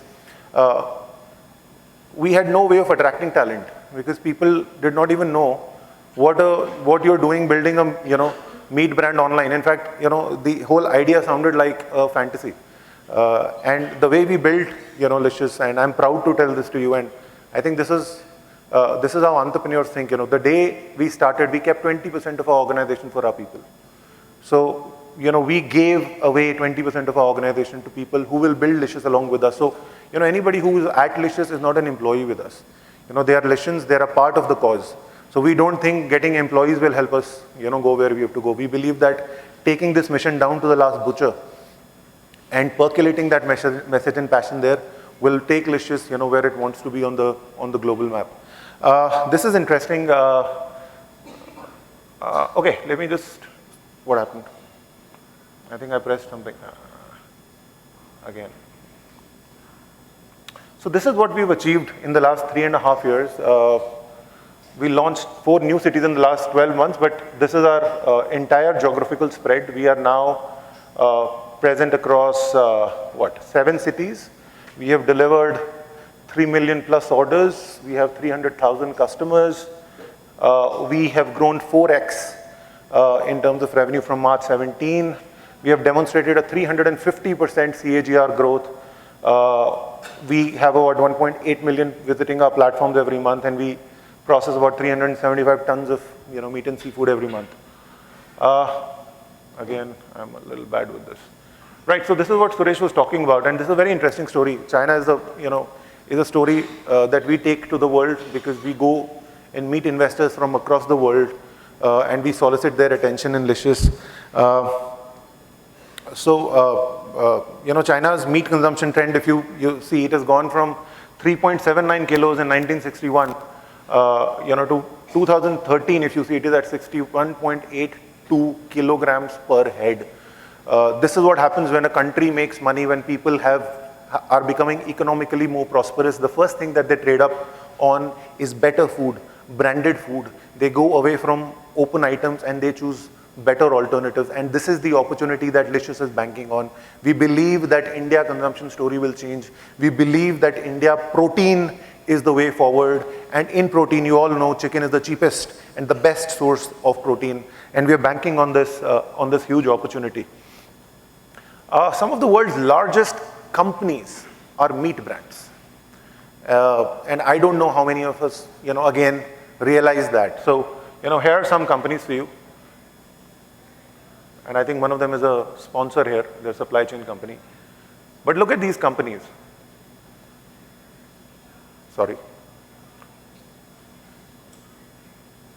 Right. So if you look at the top 10 meat producers in US, I think they command a market cap in upwards of $85 billion.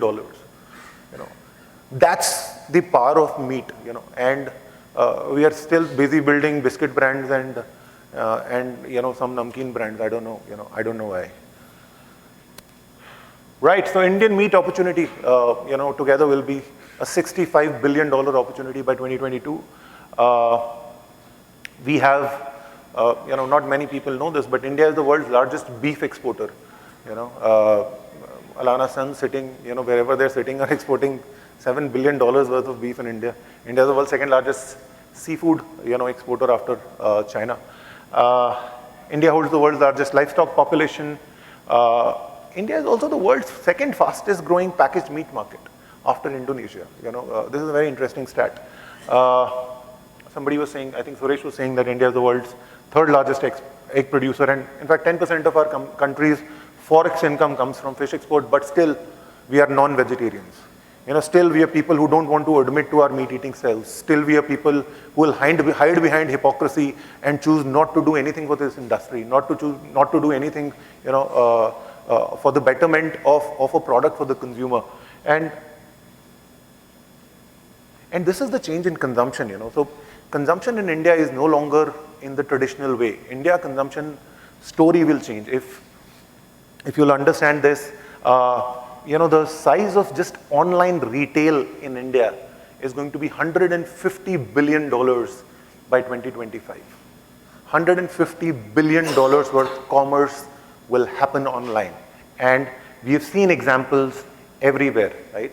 Now, what's interesting is this, that, how large internet aggregators become successful is that they integrate, or rather they aggregate existing brands, right? I mean, you buy from a grocery player online, but you know that I want to buy Dove shampoo, I want to buy Kisan tomato ketchup, I want to buy Amul butter, I want to buy Nandini milk, and all that guy does is that he delivers it to your home, right? That's what they do. How do you go about building a horizontal commerce in a category where the vertical is broken and missing in India? See, this is why large aggregation is not the answer to a high quality product problem in India. In fact, when we were building out and when we were thinking of a business model, the reason why we didn't go down the path of aggregating butchers on our platform is because we realized that, hey, somebody has to do something at the back end. I mean, unless you become a full stack, source to consumer company, and unless you have complete access and transparency and as to what is happening to the produce, throughout the value chain, you'll not be able to offer value to the consumer. But the point is that, India is going to emerge the $1 trillion story, and in that, internet is going to play a big role. This I spoke about, so I'm not going to waste your time on this. But yes, this is the irony. I think the irony is that 93% of all the meat that gets traded in India is still in the wet markets. It is in these, dirty, dingy silos, which are bereft of, any standards whatsoever. Suresh spoke about cold chain. I don't have to tell you about cold chain. In fact, the interesting thing is that 93% of India's cold chain is dedicated to potato. This is a sad bit. In fact, I think 98% of India's snacking is also potato, right? I mean, imagine a country which is allocating 93% of its cold chain to aloo. I mean, I find this incredulous where, a super perishable product is rotting out there, right? I mean, it just requires common sense. I think it's for all of us to, come to a consensus on this and find a way of appealing to, to these minds, to these guys who actually make these decisions. And there is lack of safety and hygiene in the entire meat ecosystem. Okay, so what do? I told you that we are a full stack source to consumer company. So our sourcing team works with various partners across different categories. So we are a full stack player, and we operate across red meat, poultry, fish and seafood. So what we do is that in case of poultry, and that will be simpler for you to understand, we work with large integrators. These integrators, some of you are sitting here in this room, and maybe we work with you already, so you know that we are very infamous. So we are infamous in the industry because we are called as the toughest client to work with. In fact, some of you don't want to work with us because some of you say that we want gold-plated meat. And this is not now. This has been our struggle for the last 4 years. The struggle has been the fact that we have been insisting on standards, and we realize that in this category, the challenge is not the demand. The challenge is high quality supply. And I think in an industry where the back end is not uniformly structured, I mean, the kind of evolution that southern part of India has seen in poultry, I don't think the northern part of India has seen it in terms of processing, right? I think most of their processing is dedicated to Indian Army, right, and not to consumer products. But yeah, I mean, so we source from the point of origin. We have our own processing centers in every market that we operate. So these are state-of-the-art processing centers where veterinarians, butchers, helper packers, food scientists, food safety and quality teams work. This is where we do our portioning, processing, packaging, and we dispatch, products on a daily basis to our delivery centers. We have, delivery centers spread across the city. These are dark units. You can't come and buy anything from here. These are located in strategic locations. So the moment you put your location on our app, it shows you the inventory of the nearest location. And you can place an order from there, and the product will get delivered to your home in 2 hours. At Licious, we are actually solving one of the world's most complicated inventory problems, and I will talk about that slightly later. Quality focus. So, we are a FSSC 22000 certified meat and seafood brand. We went down the path of, the certification when we were just a 2.5-year-old organization. I think to have, quality not as a tick box, but as an integral part of your, culture is extremely important, and we are committed to this.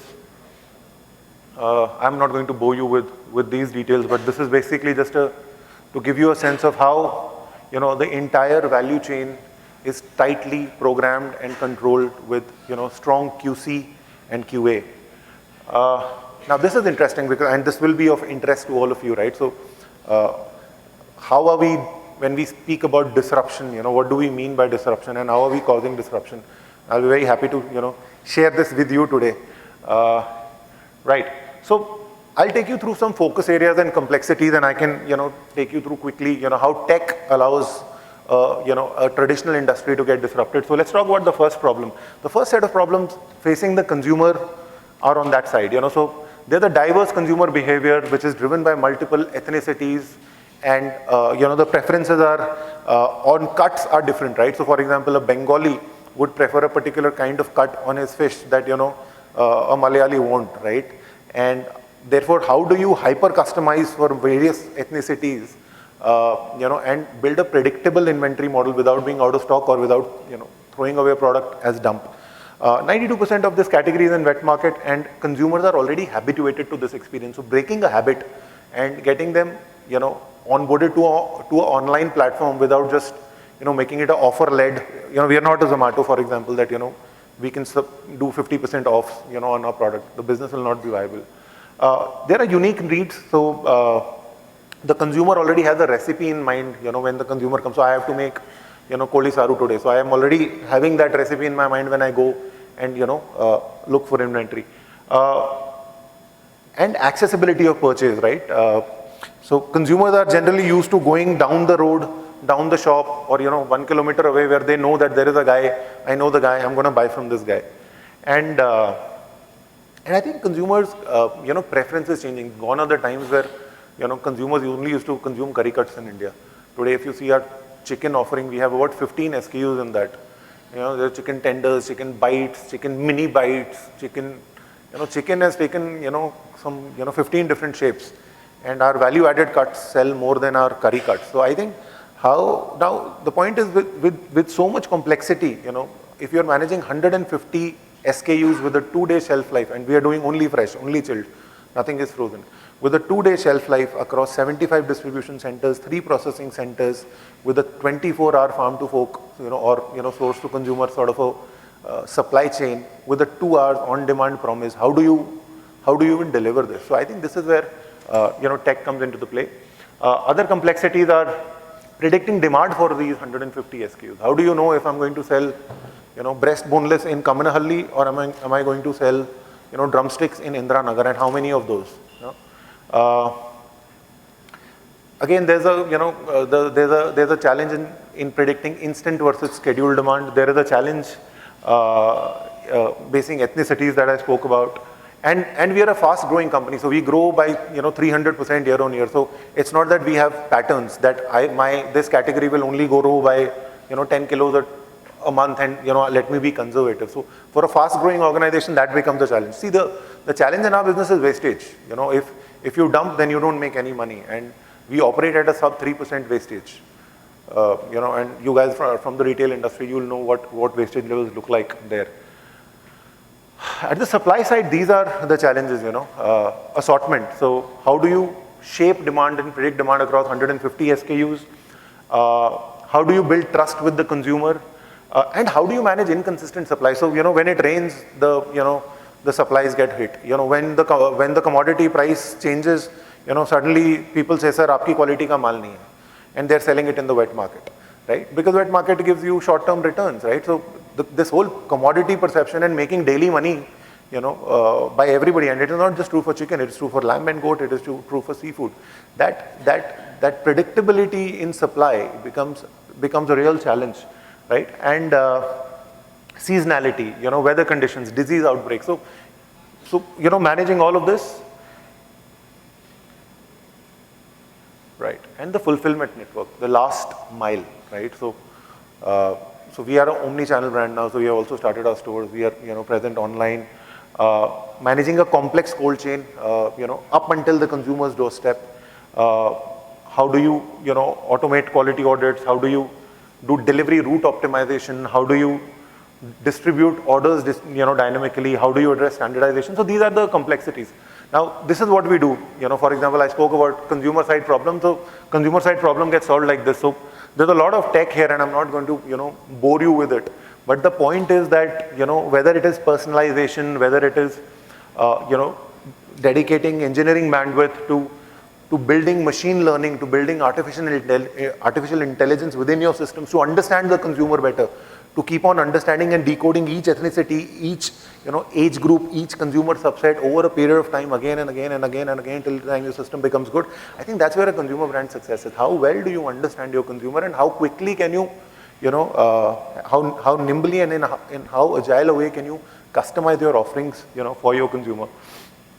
So, you know, now let's move to the demand side. So on demand side again, you know, there's a lot of technology, you know, that has to go into predicting, you know, accurate demand. So, and demand generation is very complex, you know. So demand generation, we have to even figure out if it's a long weekend followed by a holiday, long weekend with a meatless day, weekend with a, you know, with a price promotion by a competitor at 20%, weekend with a, you know, Saturday, which is, let's say, you know, after a heavy meat eating day, after Eid, will a Saturday also behave like a Saturday? So, I mean, there are hundreds and thousands of things that this system has to learn to be able to, you know, predict demand. And we are doing all of this with technology. You know, see, traditional brands had no idea as to how to do it, right? But this is disruption, because I wanted to make this interesting for you, and I wanted to tell you something, you know, different. So I'm telling you all this.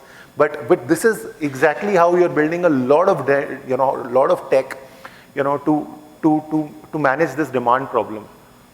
Once again, in supply, we have to figure out, you know, how do we bring standardization at our partner level, you know, at our vendors level. Because if my integrator has to, you know, give me, let's say, 4 tons of chicken today, one guy, then he's not going to, seed that farm to, those birds today. So the birds have, let's say, a 3.5, 4 week, growing cycle. Then I have my own specs, ki ye weight hona chahiye, it has to be free of this, free of that, this is the processing standard. So, our partners need to have accurate understanding of what our demand will look like. So how do you integrate a lot of technology there? And this is our future plan, how do we eventually reach the point of origin? How can we leverage blockchain, to bring complete supply chain traceability, in this category? We believe that it is fundamental, for some brands to bring this supply chain transparency. And I think, about things that, Suresh was speaking about, those are great things to hear, because unless the ecosystem decides that they want to go down this path where they want to have biosecure farms, where they want to give access to the backend, where they want to, create all these standards so the consumer appreciates this over, something else, that becomes extremely important, because we can't do this if, this will not exist at the back end. So for us, I think the imperative is on the industry partners to create this, this infrastructure, rather this information at the back end. Wow, this is our fulfillment tech, so this is very complicated again. But yeah, I mean, I'm not going to bore you with this. Okay, now this is interesting. Now, building a brand. So in my mind, I think, branding starts when your marketing ends, so great marketing can kill a bad product faster, a bad company faster. I'm very happy to share with you, with a lot of humility, that 90% of our, transactions on a monthly basis come from repeat customers. And this is the only signal which keeps us inspired and excited every single day. I remember the first month that it had happened, I and Vivek were talking, and Vivek said, yeah, this happens when the denominator is small, the result always looks bigger, 1 multiplied by 2 is equal to 200%. But, when you go from a scale of 5 lakh rupees a month to a 15 crore rupees a month, and if you're still holding on to a 90% repeat, that is telling you something about this category. See, what is this telling you about? And you can raise your hands, okay, if you agree to this. Can you fall in love with a tomato? Can anybody be in love with, tell me any other vegetable. But if I ask you, can anybody fall in love with meat? I'm sure 100 hands will go up in this room, because that is meat. That is the category. It brings out the most basic human instincts on the table. See, look at a person consuming meat. They don't even leave the bone there. Look at a Bengali, when he'll be eating fish, he'll find a way of, separating the thorns and the meat in his mouth. And that's the interaction, when somebody gets, biryani is cooked at home, everybody claps for mom, and then dad stands up at the corner of the table and he says, I got it. And then they even clap for the father, So the point is, meat is equal to celebration, meat is equal to happiness, meat is equal to everything, right? So we believe fundamentally that there is a great opportunity to build a brand here. We are first to it, but, we hope that, some others, also come and participate in this revolution. Winners come in competition, winners emerge, when industries evolve. I want to share some examples of what we do. So yesterday Sachin Tendulkar, we sent our product to Sachin Tendulkar, but if you can see, we have his face on the pack. And, there is, the brand promise which is customized to Sachin Tendulkar. If you see, that's Holi. When it was Holi, we put a little baby's face on the pack. So, see, these are things that brands do. These are things that brands have to do to create consumer love. If you see, these are our social campaigns. That's a monthly letter Vivek and I write every month to every consumer of Licious. And believe me, we get so much rich data from this. Consumers write back to us, hey, you've taken my area out of your delivery radius. Hey, your delivery boy was late. Hey, you delivered a wrong quantity. Hey, my family loves you. Hey, why don't you add this cut? I think that's when you choose to interact with the consumer will choose to interact with you. And I think that's the advantage of building a internet-first consumer brand, because consumer can talk to you on a real-time basis. So this is interesting. Some of you must have seen this. So this is advertising, right? I mean, there's conventional advertising and there is challenger brand advertising, right? So this was on Times of India front page. We went out there and we said, we hate meat, right? But there's fine print. Obviously you don't hate meat. But This is, Bombay on the other side. So I think if you have to build a category, you have to shake the category a little bit. You have to, and we don't, generally like to go down the antibiotic route because we don't want to, go against the category. But the point is that I think if you have to, go and build a brand in a category, you have to put a, daylight between yourselves and somebody else. And this is just some examples. So everybody would not agree with this approach, but future outlook. So what are we looking to do? So we hope that, in the next 4 years, we'll be India's first consumer unicorn. We want to, so this year we want to end at 300 crores, and by 2022 we want to end up as a 1,000 crore revenue brand. This will mean that all of the things on the left hand side will need to happen. We think that we will be present in 10 cities in India. We will be an omni-channel and multi-product brand, so we will innovate quite a bit on the ready-to-cook and ready-to-eat side, and we will not just limit ourselves to on online distribution. I think we'll open 100 stores in the next 1.5 years. So that's what we're going to do. This is some love that we got from media for a category that nobody wanted to talk about. I think we get spoken about in a very nice way. People are noticing Licious, people are appreciating Licious, and like I said, Licious needs more people to come into the category. Licious wants more entrepreneurs to come into the category. We want more people to take the category out from the wet market. So any improvement from there is a good step in the right direction. So thank you so much. Thanks for having me here. Thanks for letting me talk. Thanks for listening to me. Thanks a lot.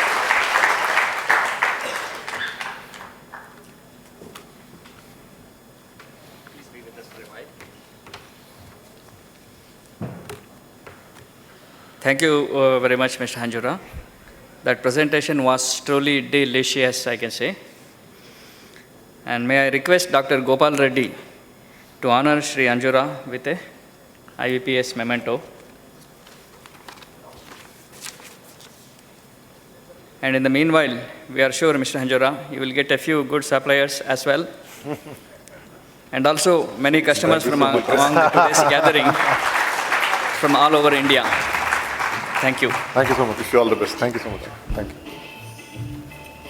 Thank you. Thank you. I now request Dr. Subramanya Bhatt to conduct the Lifetime Achievement Award Ceremony 2019 of IVPA. Dr. Bhatt, please. Thank you.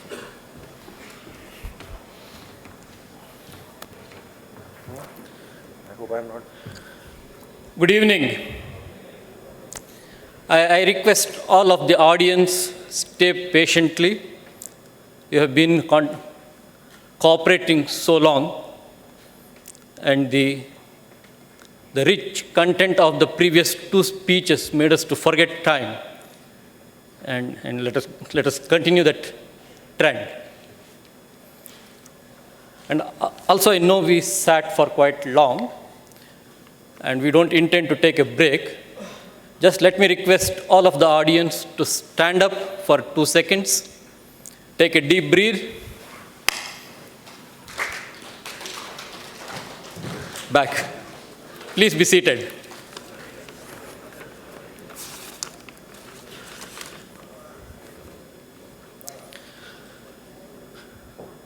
The event is bestowing the Lifetime Achievement Award. I request Dr. Mohan Kumar Shettar and Dr. Prakash Satihal to escort Dr. G.B. Puttannaya, the awardee of this evening.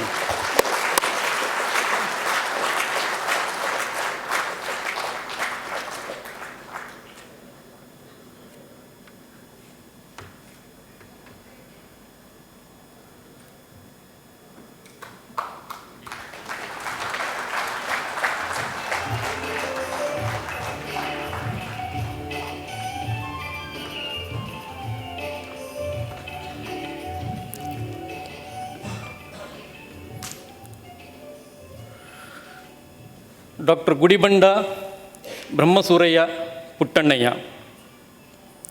It's a great honor to all of us to present you with the Lifetime Achievement Award for a poultry veterinarian. You have been a founding member of this organization, Institution of Veterinarians for Poultry Industry. We know you as a veterinarian par excellence, a great teacher and a mentor, a great human being and a good friend. You were born on 15th December 1942 at Koratagere, Karnataka, to Brahmasuraya and Puttatayamma couple. You graduated from the Veterinary College, Bengaluru in the year 1965.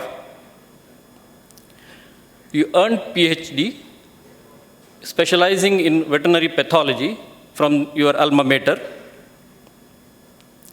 Further, you secured a diploma from the Safety Evaluation Institute of Ciba-Geigy, USA.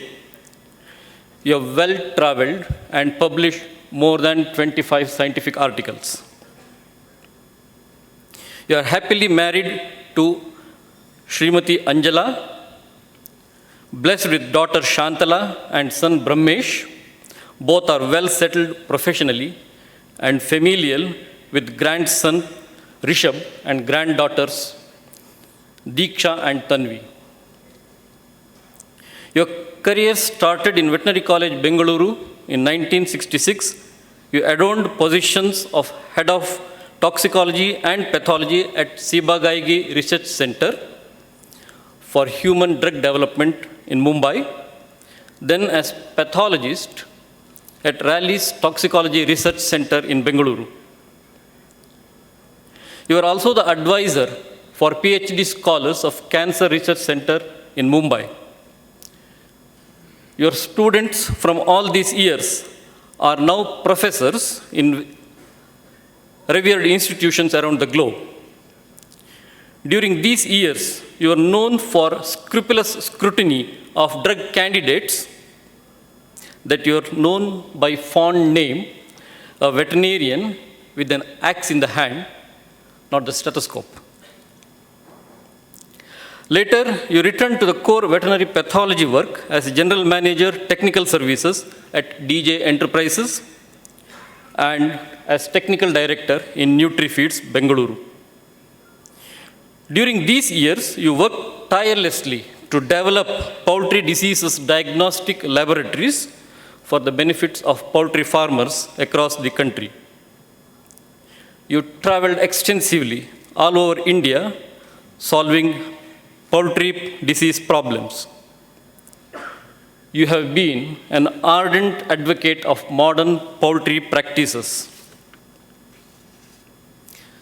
These things apart, you are General Secretary of Karnataka Veterinary Association, a syndicate member of Hampi Kannada University, Vice President of Karnataka Jain Association, and many more. During your tenure as General Secretary of KVA, you have led a Herculean effort to secure a permanent, prestigious, and a majestic KVA building which stands tall on 8th Main Road in Malleshwaram. This is a first for any veterinary associations in the country. All these tell us about our indomitable energy and interest in life and mission. We congratulate you on this occasion and recognize your great and tireless service to the poultry profession. We consider you as a role model. We wish you good health and happiness. Isn't this a long list of achievements for a short person? A big round of applause.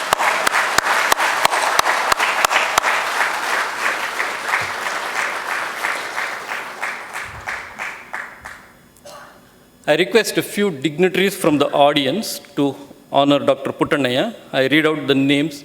Please join me on the dais. Mr. Akhilesh Babu, the President of KPFBA. Please, sir. Mr. Jinraj, Poultry Entrepreneur. Vanga, sir. Vanga.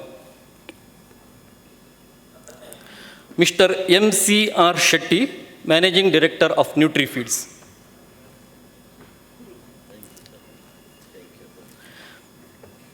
Mr. Kishore Hegde, Managing Director of Lifeline Feeds. Professor Srinivas Gowda, the Vice Chancellor and also the immediate past President of IVPI, and Professor Deve Gowda, President of IVPI.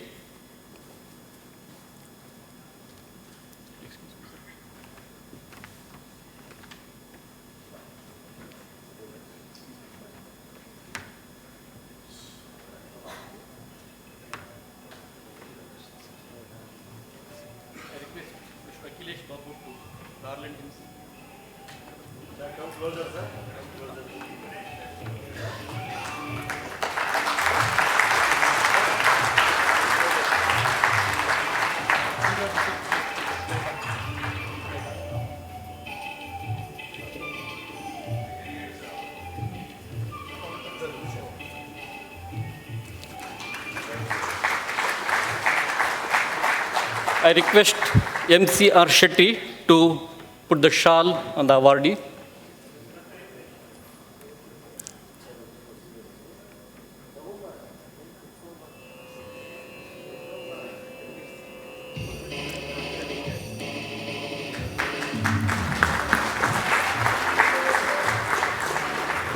Professor Srinivas Gowda to present the silver plaque as token of the award.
I request the family members of Dr. G.B. Puttannaya to join on the dais for a photograph. Banni, madam.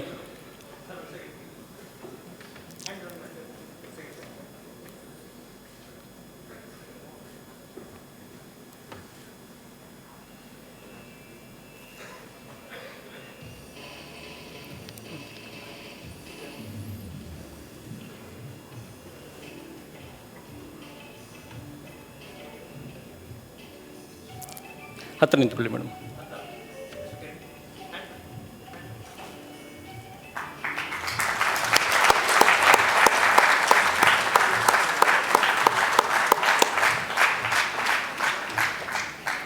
Thank you, madam. I request Dr. G.B. Puttanaya to accept the award and address the audience.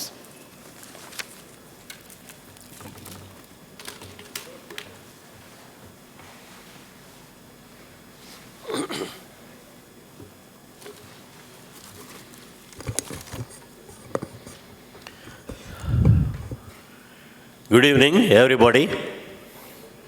At the outset, I profusely thank the selection committee members of IVPI for having selected me for this prestigious award.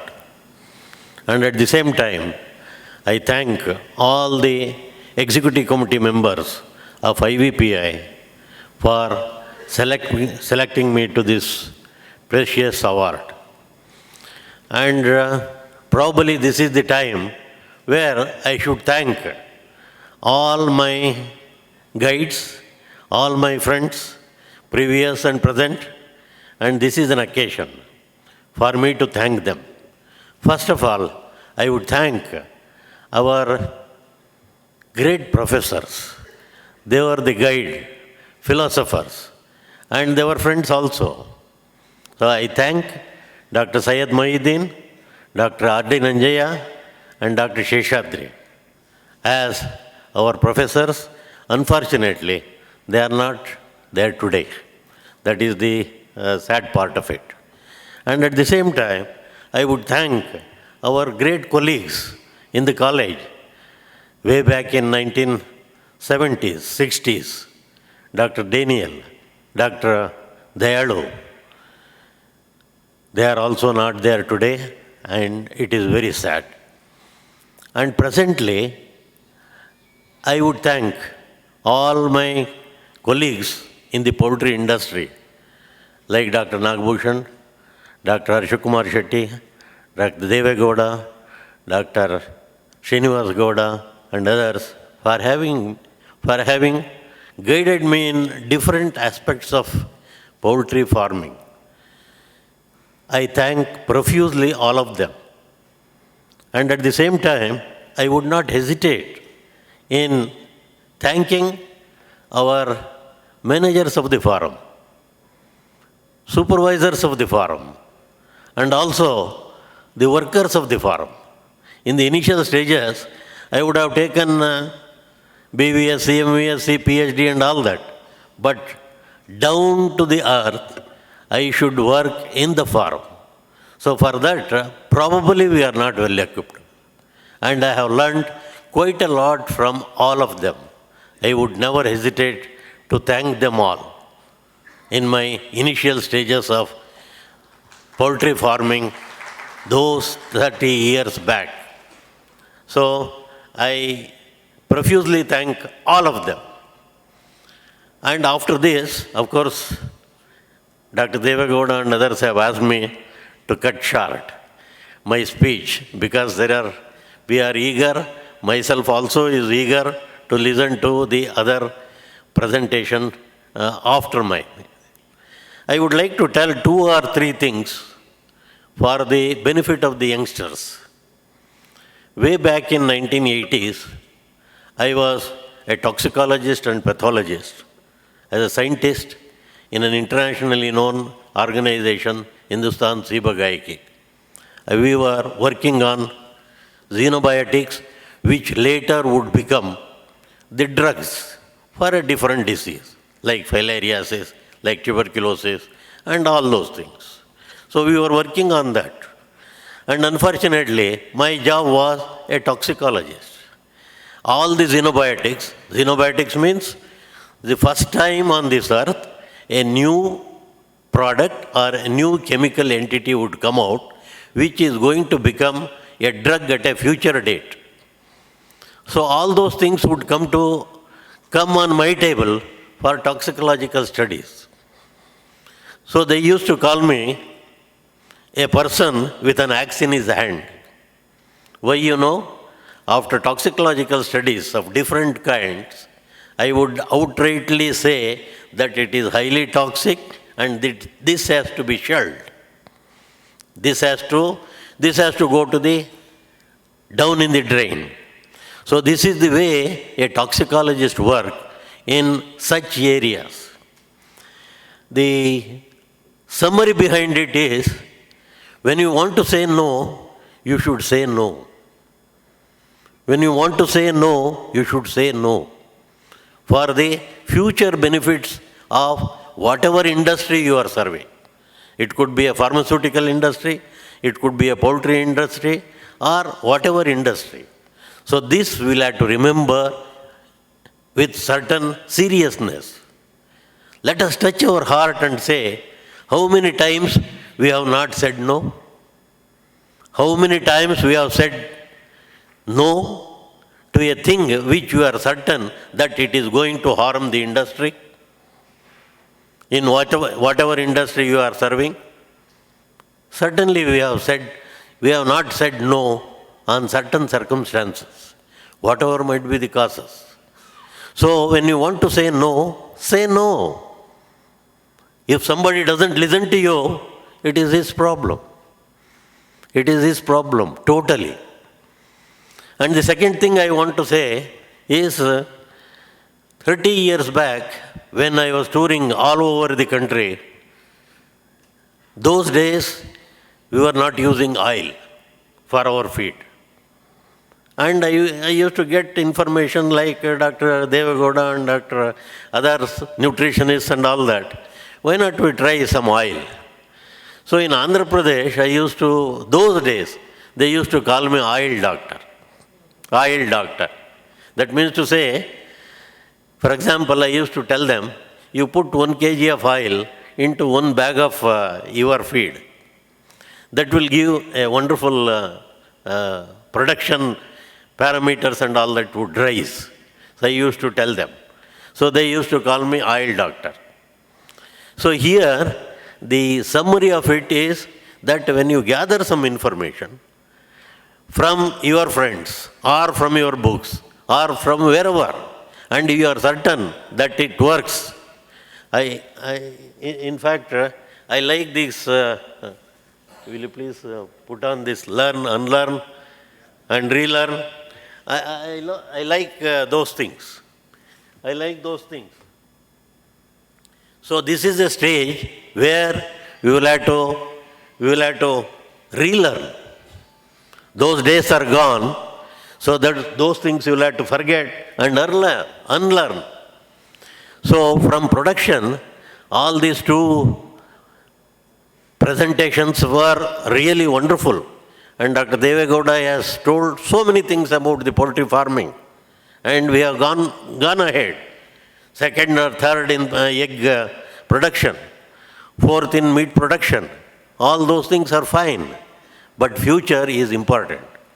So we will have to relearn. So let us go into the details of the precious management today. Not the management what we have done.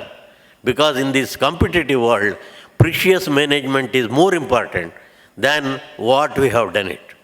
So whenever you learn something, without any hesitation or some such thing, or conservative attitudes, don't keep it in your pocket. Don't keep it for your own customers.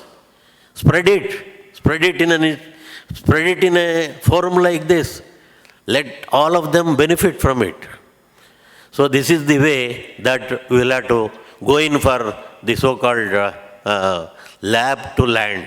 What I call lab to land. Whatever you have learnt in your college, from your colleagues, from your books, spread it. In fact, in 1980s, I stopped research. I wanted to be with the farmers. I wanted him to know everything which we have come to know in college and in the books and with the friends like Dr. Devagowda, Dr. Srinivas Gowda and others. I just wanted to percolate these things into their mind. The third thing I just wanted to tell our youngsters is, about biosecurity. And the presenter here, he was telling very much about the biosecurity, and he said very clearly, it is an investment and not an expenditure. He is very, very true. And he also explained to a greater extent that probably you will be earning more if you go in for good biosecurity measures. And you can get more than the standards what you are getting in today. And at the same time, you will get better production, better performance and all that. So biosecurity is most important today. Otherwise, we are going to end up in disaster, especially with diseases. Nobody worked on techno-economics of disease control.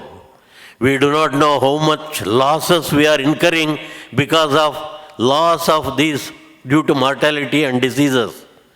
Even 6 to 8%. It could be 10% in northern India. And even if you reduce it by 1% or 2% mortality by your preventive measures, how much money you have saved? This comes out only with techno-economics of disease control. With this, I just like to end my Thanksgiving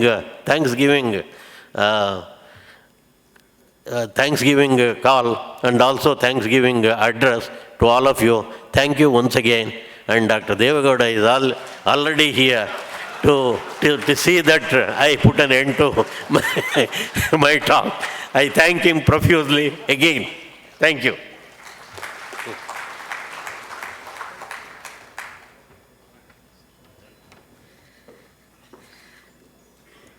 Congratulations to Dr. G.B. Puttanaya, our soft-spoken but well-heard guru of almost everyone over here. I would like to recall here with great reverence that he is one of the founding members of IVPI way back in 1992-93. All our respect, sir. We now come back onto the final technical presentation of the evening, a much-awaited one. May I invite Dr. Benoit Pillay of Hendrix Genetics on the dais. And while he comes over, Dr. Pillay, Area Director for Asia Layer Operations from Hendrix Genetics, France, is the man on the chair under which all the information pertaining to Asia's egg industry passes through, be it genetics, economics, or new research findings. So requesting him to share some points from his intensive analysis. Thank you, sir. Thank you. Thank you very much, Mr. Chairman, and thank you, IVPI Organization Committee, because it's a great privilege to be there. When Dr. Devagowda asked me to come here from France to India to make a speech, I was really delighted, and especially because the title is Egg Industry in Asia, but I will speak more about Europe and what we learn in Europe and what you can learn from other countries in terms of egg industry. And so thank you for the invitation. I will do my best because it is a challenge for me. I am the last speaker, and Mr. President asked me to reduce my speech, so I will do my best to reduce my speech. I will go quickly. You will have the copy of the presentation, so there are several pictures with a lot of data, but you will see. First of all, and I think it was a first step given by you as an introduction, eggs are good for humans. And what is very good for our business, I am in this business since 38 years. And as most of you are experienced, and I have a little experience also in that. And egg and poultry, mainly broilers, have a very good future because the trend is always a growth of egg consumption, poultry consumption, and also human population is growing, so all those factors are positive. Eggs are one of the fastest growing protein in the world and also very good for all the people. Diet become richer and more diverse, and eggs are affordable and diverse. I will go very quickly for that. Eggs also gain back their positive image. Why? Because it is said 80% of the people think eggs are good for them, which is true. Maybe 100%, even the veg. I think they have to think egg is good for them also, because I think that's a very good product for all human beings. You have here, and the most important thing is cholesterol is not anymore a threat with the eggs, so I will not go for that, but you know already, and US doctors 20 years back were saying, be careful of the eggs. Now they don't say that at all, and we can say, yes, 1 egg a day makes the doctor away, which is very true. And what you did also as a very good tool is we have to pay attention, special attention to the young consumer of egg. And the young consumer are our kids, your kids, and your grandchildren.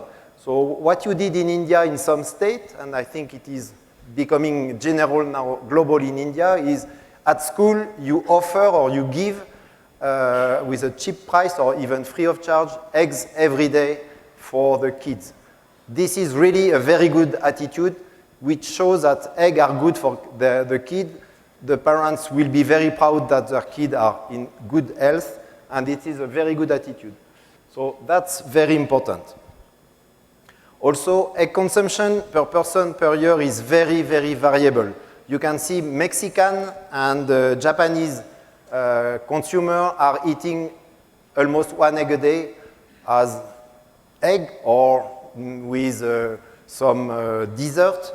And the bad students are Indian and African with less than 3 to 4 eggs per month. But I have seen the growth of egg in India, egg consumption in India, which is good because I think you have to capture the delay of having egg consumed in India. What is said in this picture is, what is blue is the 2007 egg consumption evaluation. And in every country in the world, including India, including Mexico, which are the two extreme countries, everywhere egg consumption grows per capita per year. And the growth is between 1 to 5 eggs more per year per capita in all the countries of the world, which is a very good point for your industry in India, our industry worldwide. India, the position in India out of Asia is a number 2. By far, China is the biggest one, biggest egg producer. India became the second one, and Suresh told that, but I think between India and US, it is not the war, it is just a competition in order to catch up China, but it will take a long time to catch up China in terms of volume. What is said in this picture is the relative growth of egg production in India is one of the fastest one in the world. Look at the first column, 96, compared to 2016, which is 20 years difference. In India, 200% more eggs produced, when in the world it was 60%, including China, which is 60%. So that means India is really very quick in terms of egg production and egg consumption increase. And Europe, you see, Europe, as I'm coming from Europe, I would like to make some comparison. It's only 19%, 20%, which is why? Because Europe consumes already some eggs, 200, 250, depends on the countries. And the population doesn't grow anymore. It is more or less stable population. So it explains this rate. In terms of percentage of share in the world, India represents, this is the last column, 6%. When in China, it is 1/3 of the total layer population in the world is in China.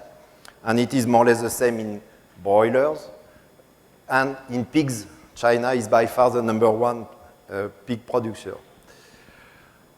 We didn't speak too much this afternoon about import and export.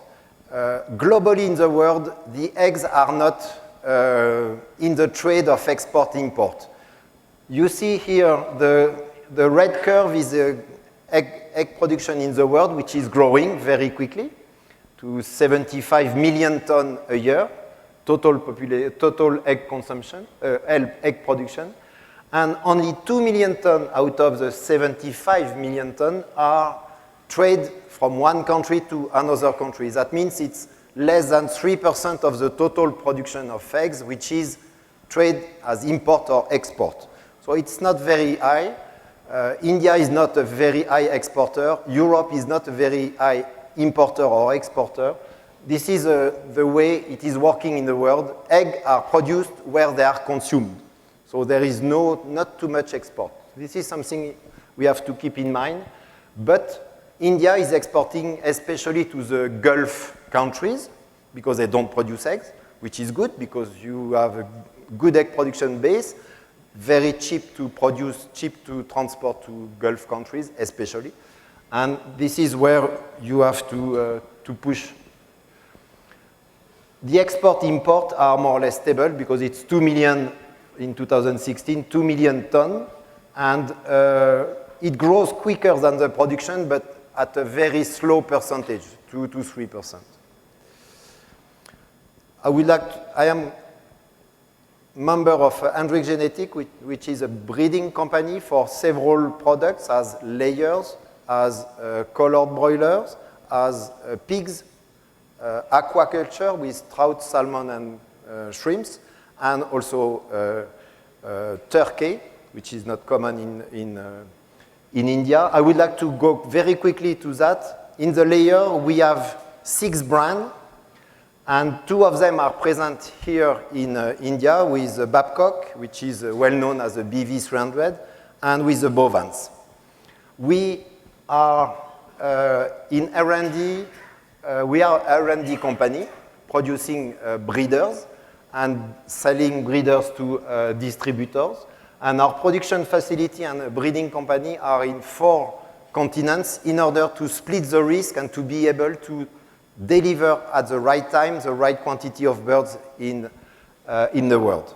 And it is very important, especially with the avian influenza threat and ban of import or export sometime. We are focusing on egg number. We are saying that egg number, livability, which is a mortality, shell quality is of importance. We are focusing on 100 weeks of age to get 500 eggs with no molt. And in India, the average is 360 eggs at 80 weeks of age. So step by step, all the egg producers are extending their flock because the persistency of lay is improving because of their management and because of our breeding program. So this is what we are doing. Egg size, in India, you are a very particular country because India has the smallest egg size in the world. Your preferred egg size is 55, 60 grams. 58 is whatever the average. The extreme on the other side is Spain. They ask for an egg of 68 grams. That means 10 grams more and over. So that means 68 to 72 grams because this is a customer demand. And with the same breed, we can do the 2 products, but we have to use technical tools to delay maturity, to have a different feed, etc., etc. This is not the purpose of our task, but this is where the breeding program is very important to make a flexibility into the product. And you can see the small chick can give in his life for 100 weeks about 500 eggs, which is a big mountain beside the small chick. We are testing in different countries with different environment, open side or closed with cages, conventional cages, enriched cages, and even free range now in Europe. Just to tell you that we need to breed for all the markets. We use several new technology, especially on the left side to identify a very, very smooth egg with the right volume of egg, because an egg is becoming more and more round. We don't want that. We prefer a little longer egg, as an example. And we use a lot of other technology, but this is not the purpose of today. But this we can discuss during dinner. What is the genetic improvement? In the 70s, at 75 weeks of age, a layer was able to produce 250 eggs. And now, at 90 weeks of age, the same bird with improvement of technology, of breeding, of management on your side, we can get 333 eggs. That means a lot more, almost double. What is more important is a reduction of feed to produce eggs.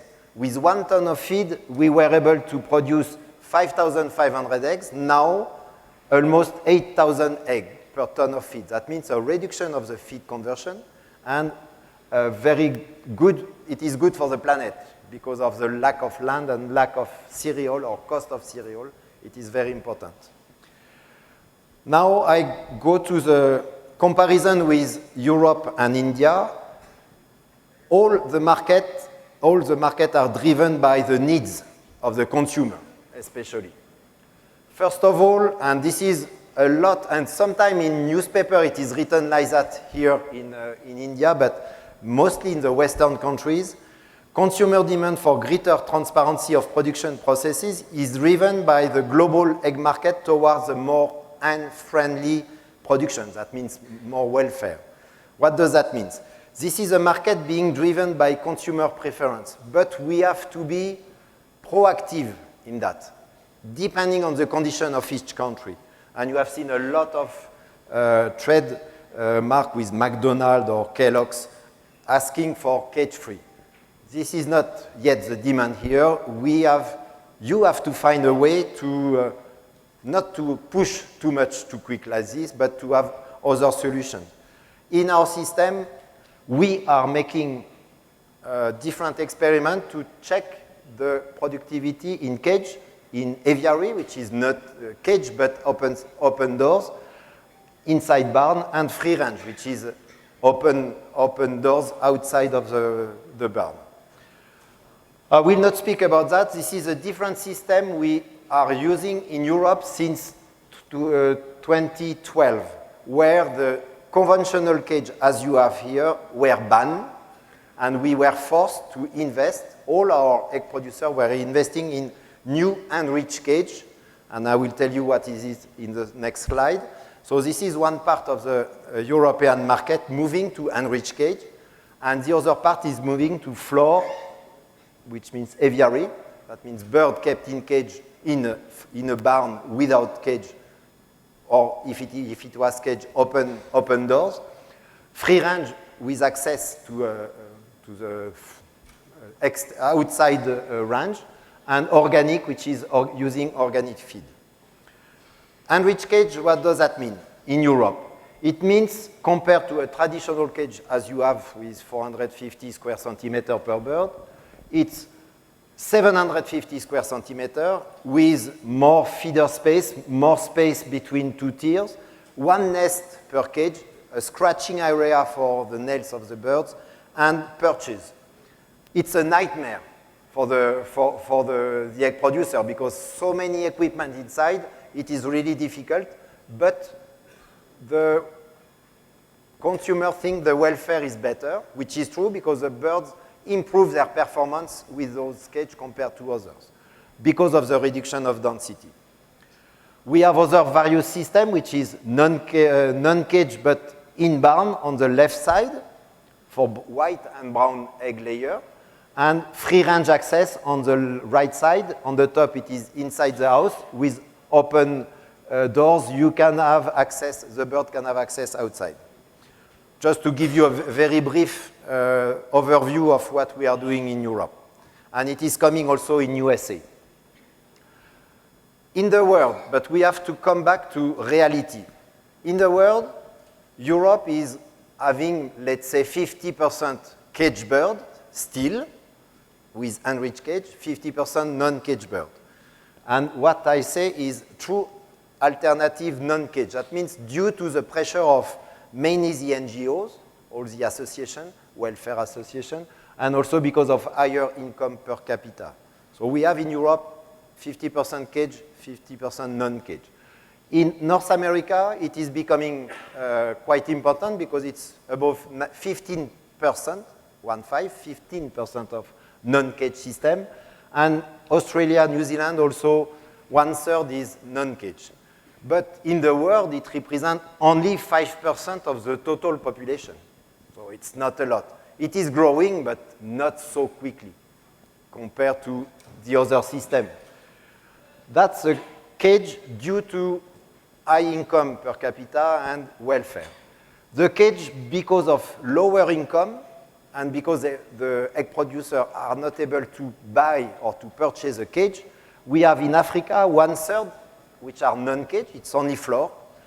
In South America and Asia, it's 6 to 8%, and in Middle East, also 1/3 of the population. It represents also 6%. So if you count 5.5% for the previous slide and 6.5%, it gives 12% of the total worldwide population, which is out of cage. It's not a lot. It is growing in the first slide, not too much in this one because the economy is going better, so they remove bird from floor and place cages.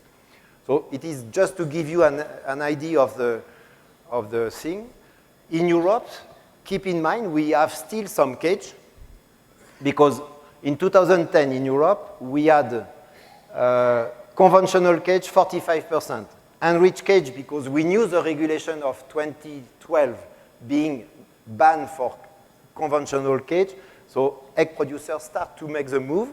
This is why you have see on the left side the blue enriched cage 20%, and barn free range organic represents the rest, which was about 1/3.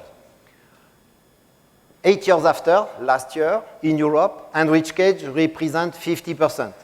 It was 51%. It was 65 8 years before. And the barn system and free range are growing, but we still have cage in Europe. Still have cage, mainly, sorry, where is it? No, I'm going too quick. Yeah, mainly in Western, South Europe, that means France, Spain, Italy, and on the North Europe, Germany, Northern Europe with Scandinavia, there are less cage. But in the South, we have still some cage because the consumer doesn't request to have a non-cage egg. So that you have to keep in mind. The cost of production, which is very important for you, that's in EU 2 years ago, 3 years ago, because now the feed price is going a little up, so the difference will be maybe higher. If you take cage as a reference, 100, the barn system costs 15% more, 115. That means 15% more is the cost of production for the barn compared to cage. If you take the free range, it is 22%, and we have a special label for free range, which gives 35% increase compared to cage. So you see, barn and free range are quite costly compared to the cage system. And the organic feed is very high price, and we have sometimes a lack of organic raw material. It costs double, minimum double. It could be 3 times more. So it gives you the range of price because you have to have the right revenue for the egg producer and also the right price for consumer. So it gives the difference of price between the systems. Cage-free production is okay in terms of performance. You see in blue, we are using a production curve with 97, 98% peak and a little drop, but not too much, a good persistency of production, which means the birds are performing correctly in non-cage system. Although it is costly, it costs more because of feed intake, because when the birds are moving, they eat more to make their body in good shape.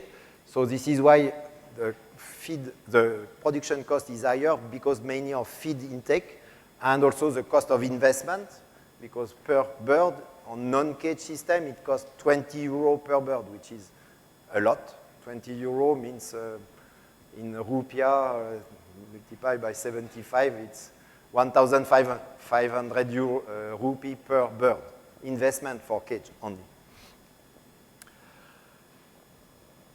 You have a very good advantage in India, which means the production cost is one of the lowest in the world.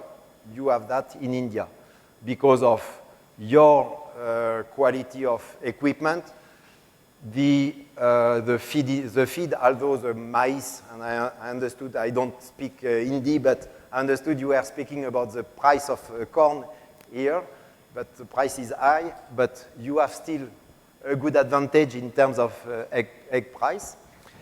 You see the black curve, which is from 2017 to 2019, so it's up to date since 1 month. The price of egg price in India is the lowest. The green curve is Brazil, which is not too bad also because of the corn and soybean meal, which is less costly than elsewhere. In blue, it is US, and in red, it is US, sorry, and blue, it is Europe.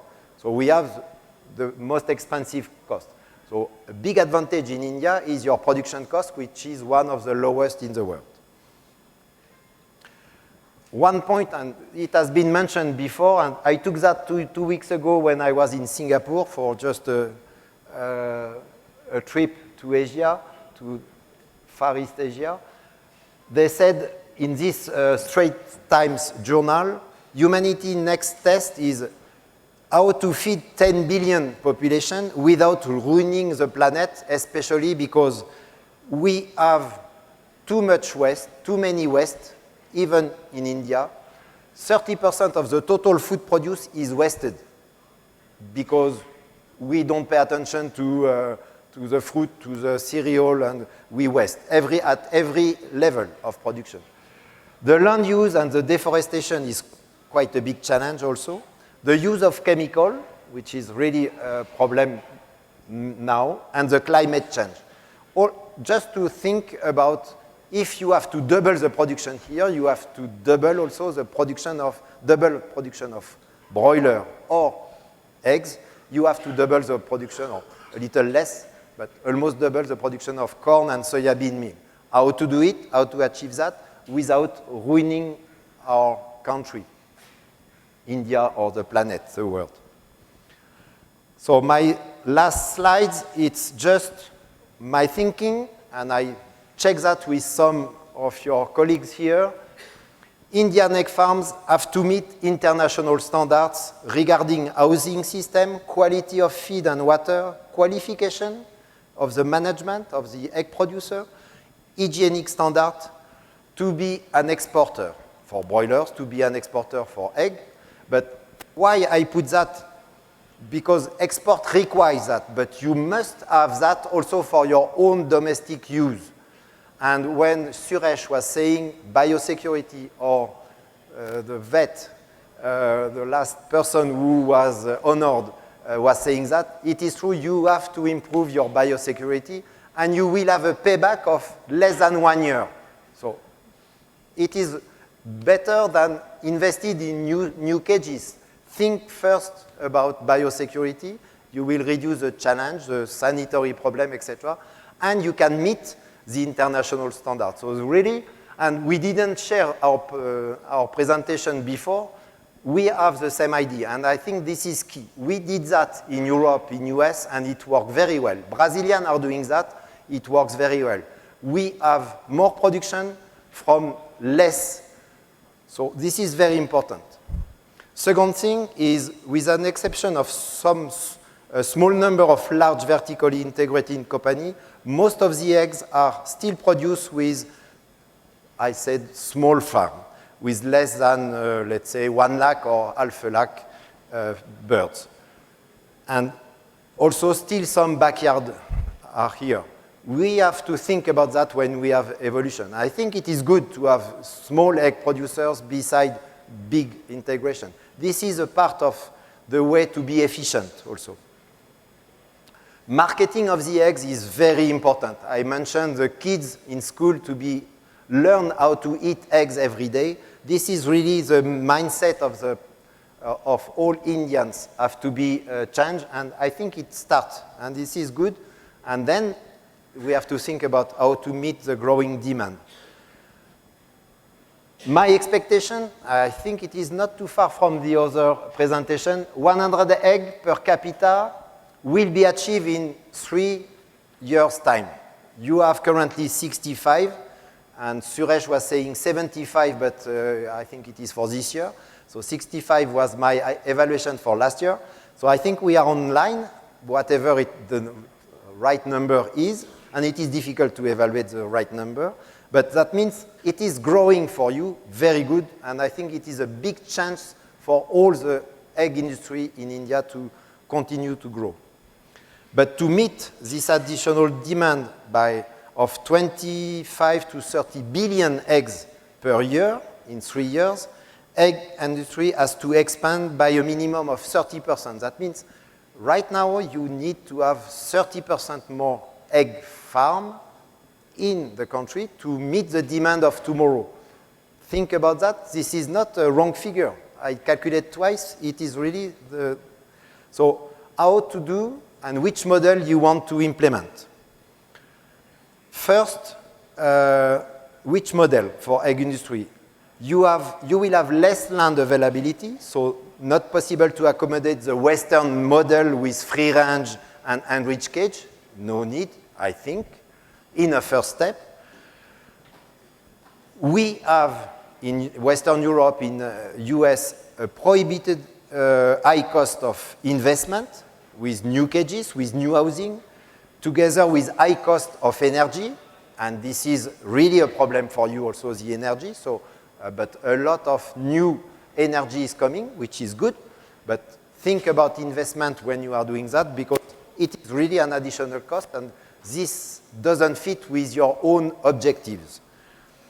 And my intention during this talk is to open the debate by showing what is done elsewhere in the world, especially our country where I live, and show the limit of such new system for India. And you have to take the good thing of what we did and not to take the too expensive and the too idealistic thing. And this is where learn, unlearn, and relearn is very important, because I think this is, you don't have to repeat the wheel. What is working well in some other part of the world, take it and take benefit of it. And last point is, egg is basic food, accessible by most of the consumer, and you have the very good chance to have a lowest cost of production in the world. This must be emphasized in your country. Last point is, in a short, medium term, India must find a consensus, and this is very good for you as a president of an association. Consensus among all the stakeholders are producer, consumer, animal welfare organization, if any, and it starts to be in India, and government. Very important for them to understand our business. They were discovering that you produce eggs. They don't know how to produce eggs. You have to teach them to have a very simple things for them to understand our business. Be in line with international regulation. That's what I said before, with antibiotic, feed additives, sanitary status, biosecurity, and find the correct management in terms of animal welfare. And my advice, and you already started, reduce the density of bird into cages by 20%. You will see you will have even more egg per bird. So less feed consumed per kilo of egg produced, or per egg produced. You will gain doing that. And we did that in the years 2000. You will achieve that very easily. And you will have, by reducing the density, more feeder and more water space, which will give enough for the bird to be stronger. Then, that's for the short term. Then in the long term, new innovation and new techniques can be applied here, but don't be prudent, do that step by step. And don't think about all the free range and non-cage system we have in Europe. It is not adapted to your system. So I am not the person who will convince you to do that, because I think you are not ready and it is not maybe good for your country. I recommend that any change in Indian production system shall be, and I insist on that, consensus mainly between egg producer and association on one side and government, and without affecting production efficiency and cost, and also not as per dictating terms of others, especially NGO. You have to explain them what you do.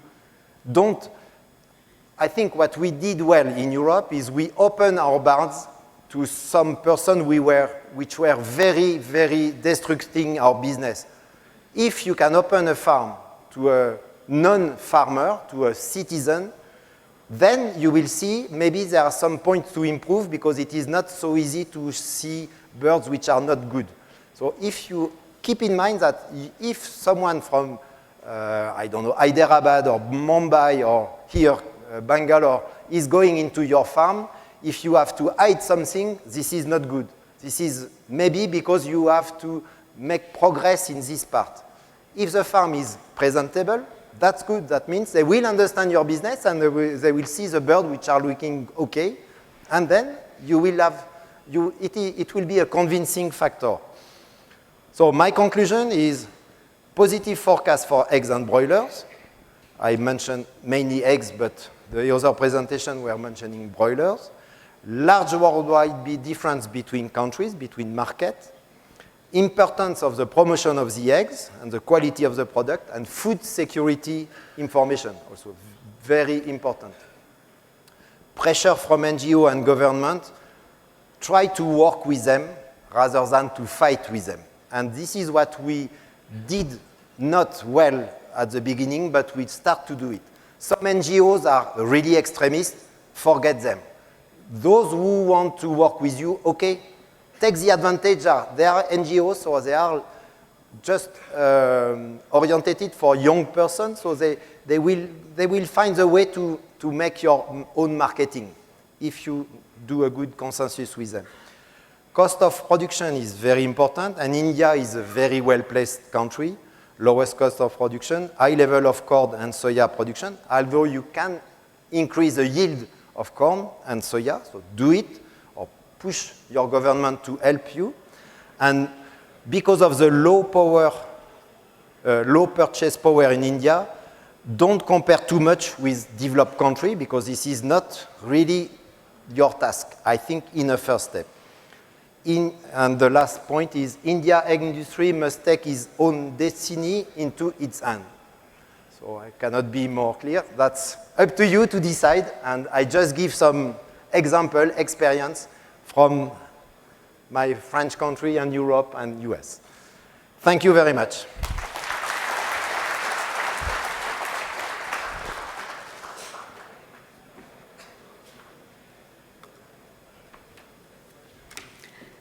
Thank you, Doctor, for such an absorbing presentation, concise and precise.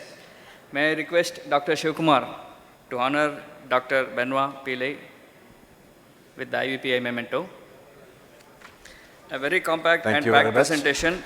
Thank you. And he has touched every topic in a short while. Thank really you. Wonderful. Thank you very much, sir. Thank you. Thank you. Thank you all.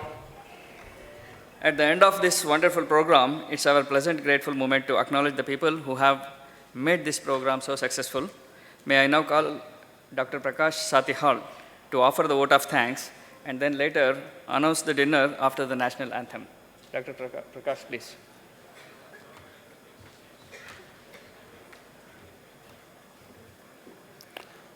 Good evening, all.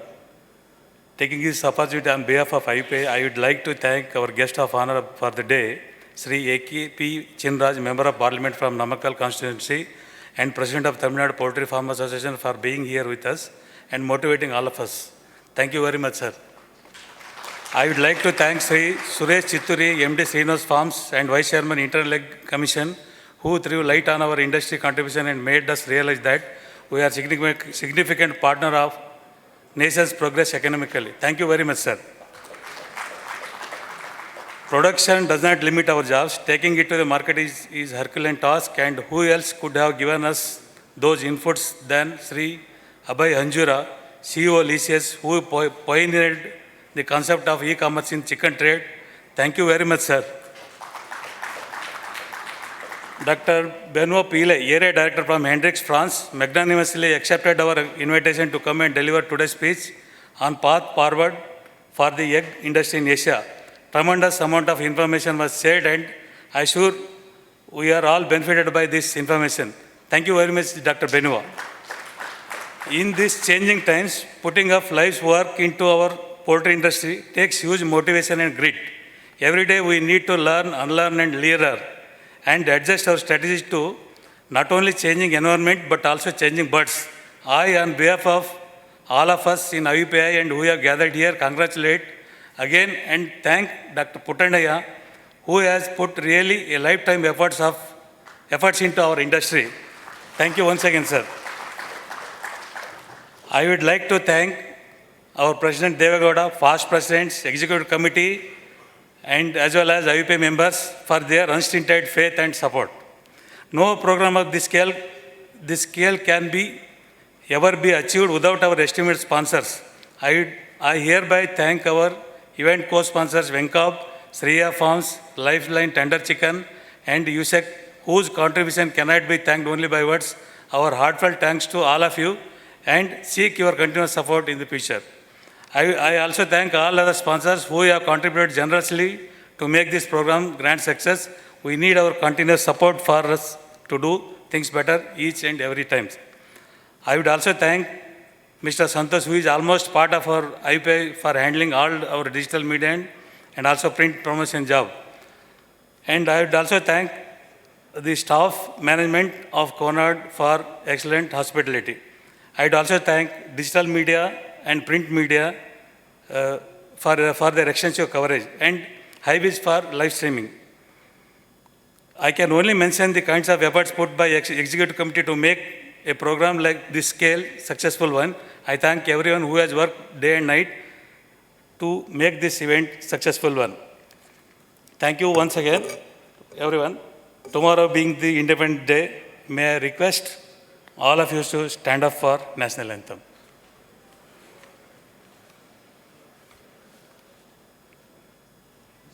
Pranamana Adhinayaka Jaya Bharat Bhagya Vidhata Punjab Sindhu Gujarat Maratha Kavida Utkal Vanga Vindhya Himachala Yamuna Ganga Uchchala Jaladittaranga Tabhav Shubhaname Jage Tab Shubh Ashish Mage Gahe Tab Jaya Gatha Jangana Mangaladayak Jaya Bharat Bhagya Vidhata Jaya Jaya Jaya